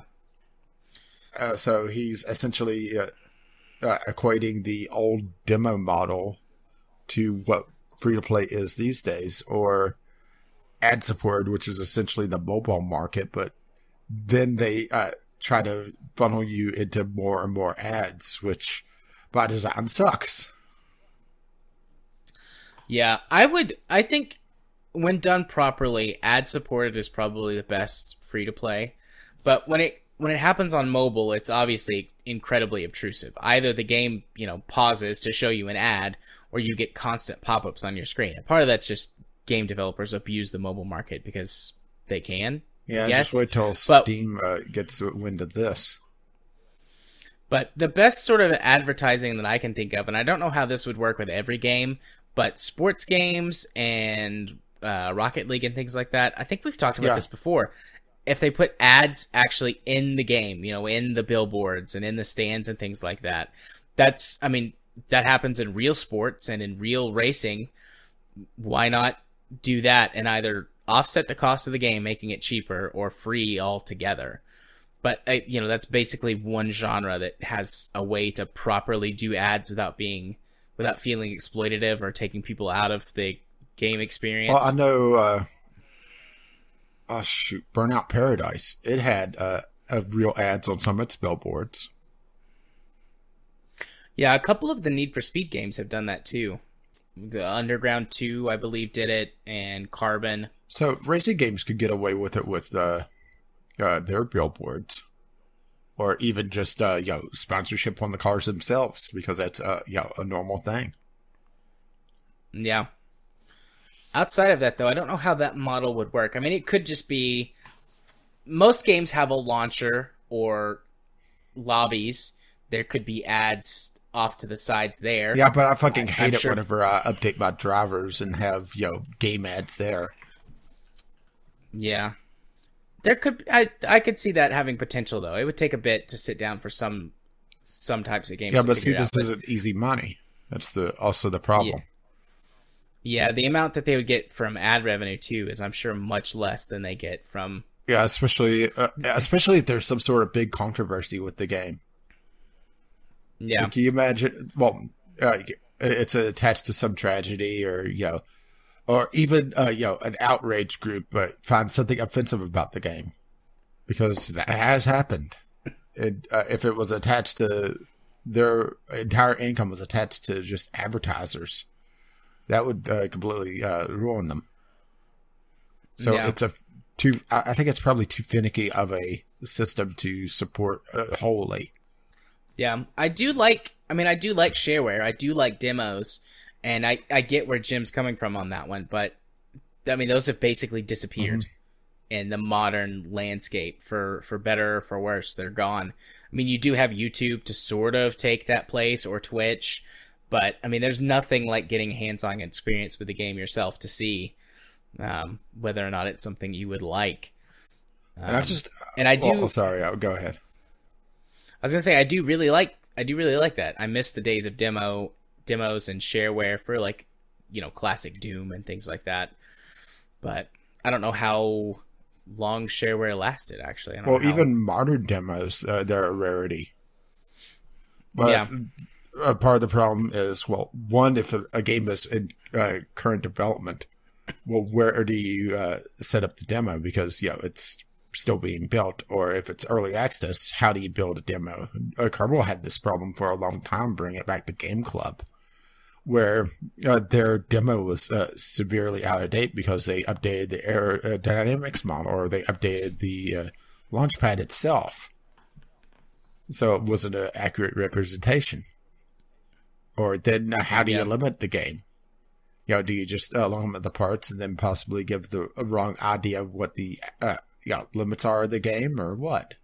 So, certain games have a severe problem with demos because it just it's not easy to have a slice without changing what the game looks like or giving a different impression of the game. Yeah. Honestly, at this point, given how that my view has shifted a bit on all of this stuff, probably I would say the best way to enjoy a free-to-play game is to play it until you don't not having fun anymore, until you feel like you've hit that wall, and then you have to decide for yourself, you know, is this something that I want to continue doing, or do I jump ship and go find another Yeah, one? and also Because try to that's avoid the the one... sunk cost fallacy as well. Yeah. That's the one sort of saving grace, I guess, with this sort of business model, is that these games are free, and typically the best, like Jim said, the best parts of the game are front-loaded to try and get you hooked so that you'll spend money when you hit the paywalls. So you could have a really good time for some games, probably hours. Yeah, or if you're 10 hours or so. if you're in mobile, seconds. Yeah, 10 hours on PC, 10 seconds on a mobile device. Yeah, then you realize, oh shit, it's another clicker. But a lot of games too. Just thinking, like I've tried a bunch of different free to play games over the years. Typically, in the beginning, they'll give you a whole bunch of stuff that's time limited, time sensitive. You know, you have to use this stuff now before it's gone. And that would be a really good way to enjoy the game. You know, you get 72 hours of gear or whatever. I can't remember what it was, but there's a free-to-play shooter. I know there's several, but one of them gives you like a week with some really good equipment. That's sort of like a rental, and then it's gone. So you could play for that week and enjoy the good gear and having fun, and then afterwards, if you don't like the gameplay without the good stuff, just quit. Uninstall it and install another game. Blacklight Retribution did something like that, but also you didn't really buy the guns, you always rented them. And the strongest guns were always the most expensive, and it turned into a pay-to-play or pay-to-win scenario. Yeah. Yep, I mean, that can happen sometimes for sure, but I think, I mean, really, unless you just find a free-to-play game that you're like, this is my jam, I love this, which for me, I think is World of Warships, because I still am playing World of Warships, I just don't talk about it, because I've talked about it like 100 times on the show, but I love the theme, I love the concept, I have a blast with it, I have put some money into the game, which means that I can basically do whatever I want at the most fun portion of the game, which is like the low to mid-range matches. So I have a good time when I play it, but all of the other free-to-play games that I've ever played, I just get tired of after a little while. The only other one that's ever come close has been Warframe, and I even dropped off of that eventually. I know you've been trying to get Katie to play it. If she plays it, I'll probably come back and play just to be able to play something else with her too. She wanted something to kill. And, yeah. Warframe's probably the better free-to-play shooter that you're not... a matter of fact, it's one of the few PvE free-to-play shooters I can think of that's free-to-play. You know? You usually don't run into player versus environment. It's always PvP. And it would give her the perfect opportunity to learn how to play a shooter on PC. Yeah. So, anyways, yeah, I mean, I think Jim's on to the right idea. Unless you just find something that fits your personal taste, which it's your money, it's your time. If you like it, good for you. I'm happy that you have a game that you can enjoy. But if you don't want to invest tons of money or tons of time in something, try out a free-to-play game, play it for the first portion that's designed to get you hooked, and then have the self-control to walk away. Like you said earlier, Rage, don't get hooked, or, don't buy into the sunk cost fallacy. Just enjoy it while you have it, and then when it's not fun anymore, stop. You have nothing, you've got no money spent, you haven't wasted any time because you were enjoying your time playing, so that was time well spent, and no money spent at all. And then just move on to something else. Yeah, I would say free-to-play MMOs may not be a bad one to get into to try for the early stuff. They're usually front-loaded with some pretty good content. Yeah, and usually if you're going to play an MMO solo, once you hit sort of the end game, it's no fun anyways. And most of the time I play MMO solo. Yeah, and I had a thought while you're reading Jim's letter that I have to share. All right, so people that pay in to a lot to a game are called whales, and small ones are called dolphins, and ones that barely put in anything are minnows. I had a idea for the completely free-to-play player, plankton. Yeah, because oftentimes they feed the whales. Yeah, the games are designed in such a way that they feed the whales so that they can enjoy their power fantasy or whatever from spending so much money and or time. Yeah, and usually the minnows and the dolphins are the ones fighting it out. Yeah. And occasionally the plankton get caught in the crossfire, and if you're eating minnows, I imagine that you get a few plankton in your meal as well. Yeah. Hey, that was random thought that I thought of during that. But then again, I am slightly tired and coming down with something, so random thoughts abound. And if you wish to share your random thoughts, you can send them to vglpodcast@gmail.com or tweet them VGLpodcast on the Twitter. Indeed. And given the fact that we have gone quite a bit longer than we intended to, and that Rage is losing his voice, we're just going to go ahead and skip Discovery Cube. Yeah, and also question, and just go immediately to the outro where you go first. Indeed. So over the holidays, I was busy and didn't get anything done. Although talking about KSP and stuff has made me think that I'm going to take the archive, because I believe I downloaded an archive of the RSS feed and put all of that stuff on my YouTube channel in it, just like a separate playlist, ad-free, so that anyone who wants to go and listen to the old episodes and doesn't want to try and dig through the Internet Archive or anything like that can just go find them easily. Yeah, the problem is that I'll just do they didn't do proper numbering at all on the file name, so I would have to sit down whenever I created the archive. I had to listen to every single one, and I was not wanting to put in that much effort. Yeah. I mean, I don't put in very much effort in things most of the time, but I'll just put it so it's easy to find. Otherwise, there's nothing on my channel right now. I'm getting back in the swing of things from the holidays. I actually saw clients today, so... Wait. For the first time in You're a actually couple of doing weeks. something? Yeah, I'm doing stuff. I feel like we need to alert the press. Making that money again. Anyways, if you want to go to my YouTube channel and see my older content and maybe dig through the Kerbalcast archive, you can do so by searching for Gaming Psychologist on the YouTubes. If you want to follow me on Twitter, where I tweet about all sorts of random things, you can do so by following me at JMA4707. Streams are coming back. Streams will be coming back, I believe, on Monday nights, I think is what I've settled on. Which I know that's not Fridays, but still, with Katie working mostly nights, Friday night is a big night for her, so I have to be kicked out of the office. So I'm thinking Monday nights for streams, and if you want to find the streams, come watch them, participate, play along, chat. You can do that over at twitch.tv/jarthur4707. Also, if you want to be my friend on Steam, you can do so by sending a friend request to jarthur4707. I accept all friend requests and chat with all the lovely, lovely people. And if you wish to let them know exactly what episode of the podcast you're coming from, the password for this week is Space Monkey. That's a good one. Space Monkey.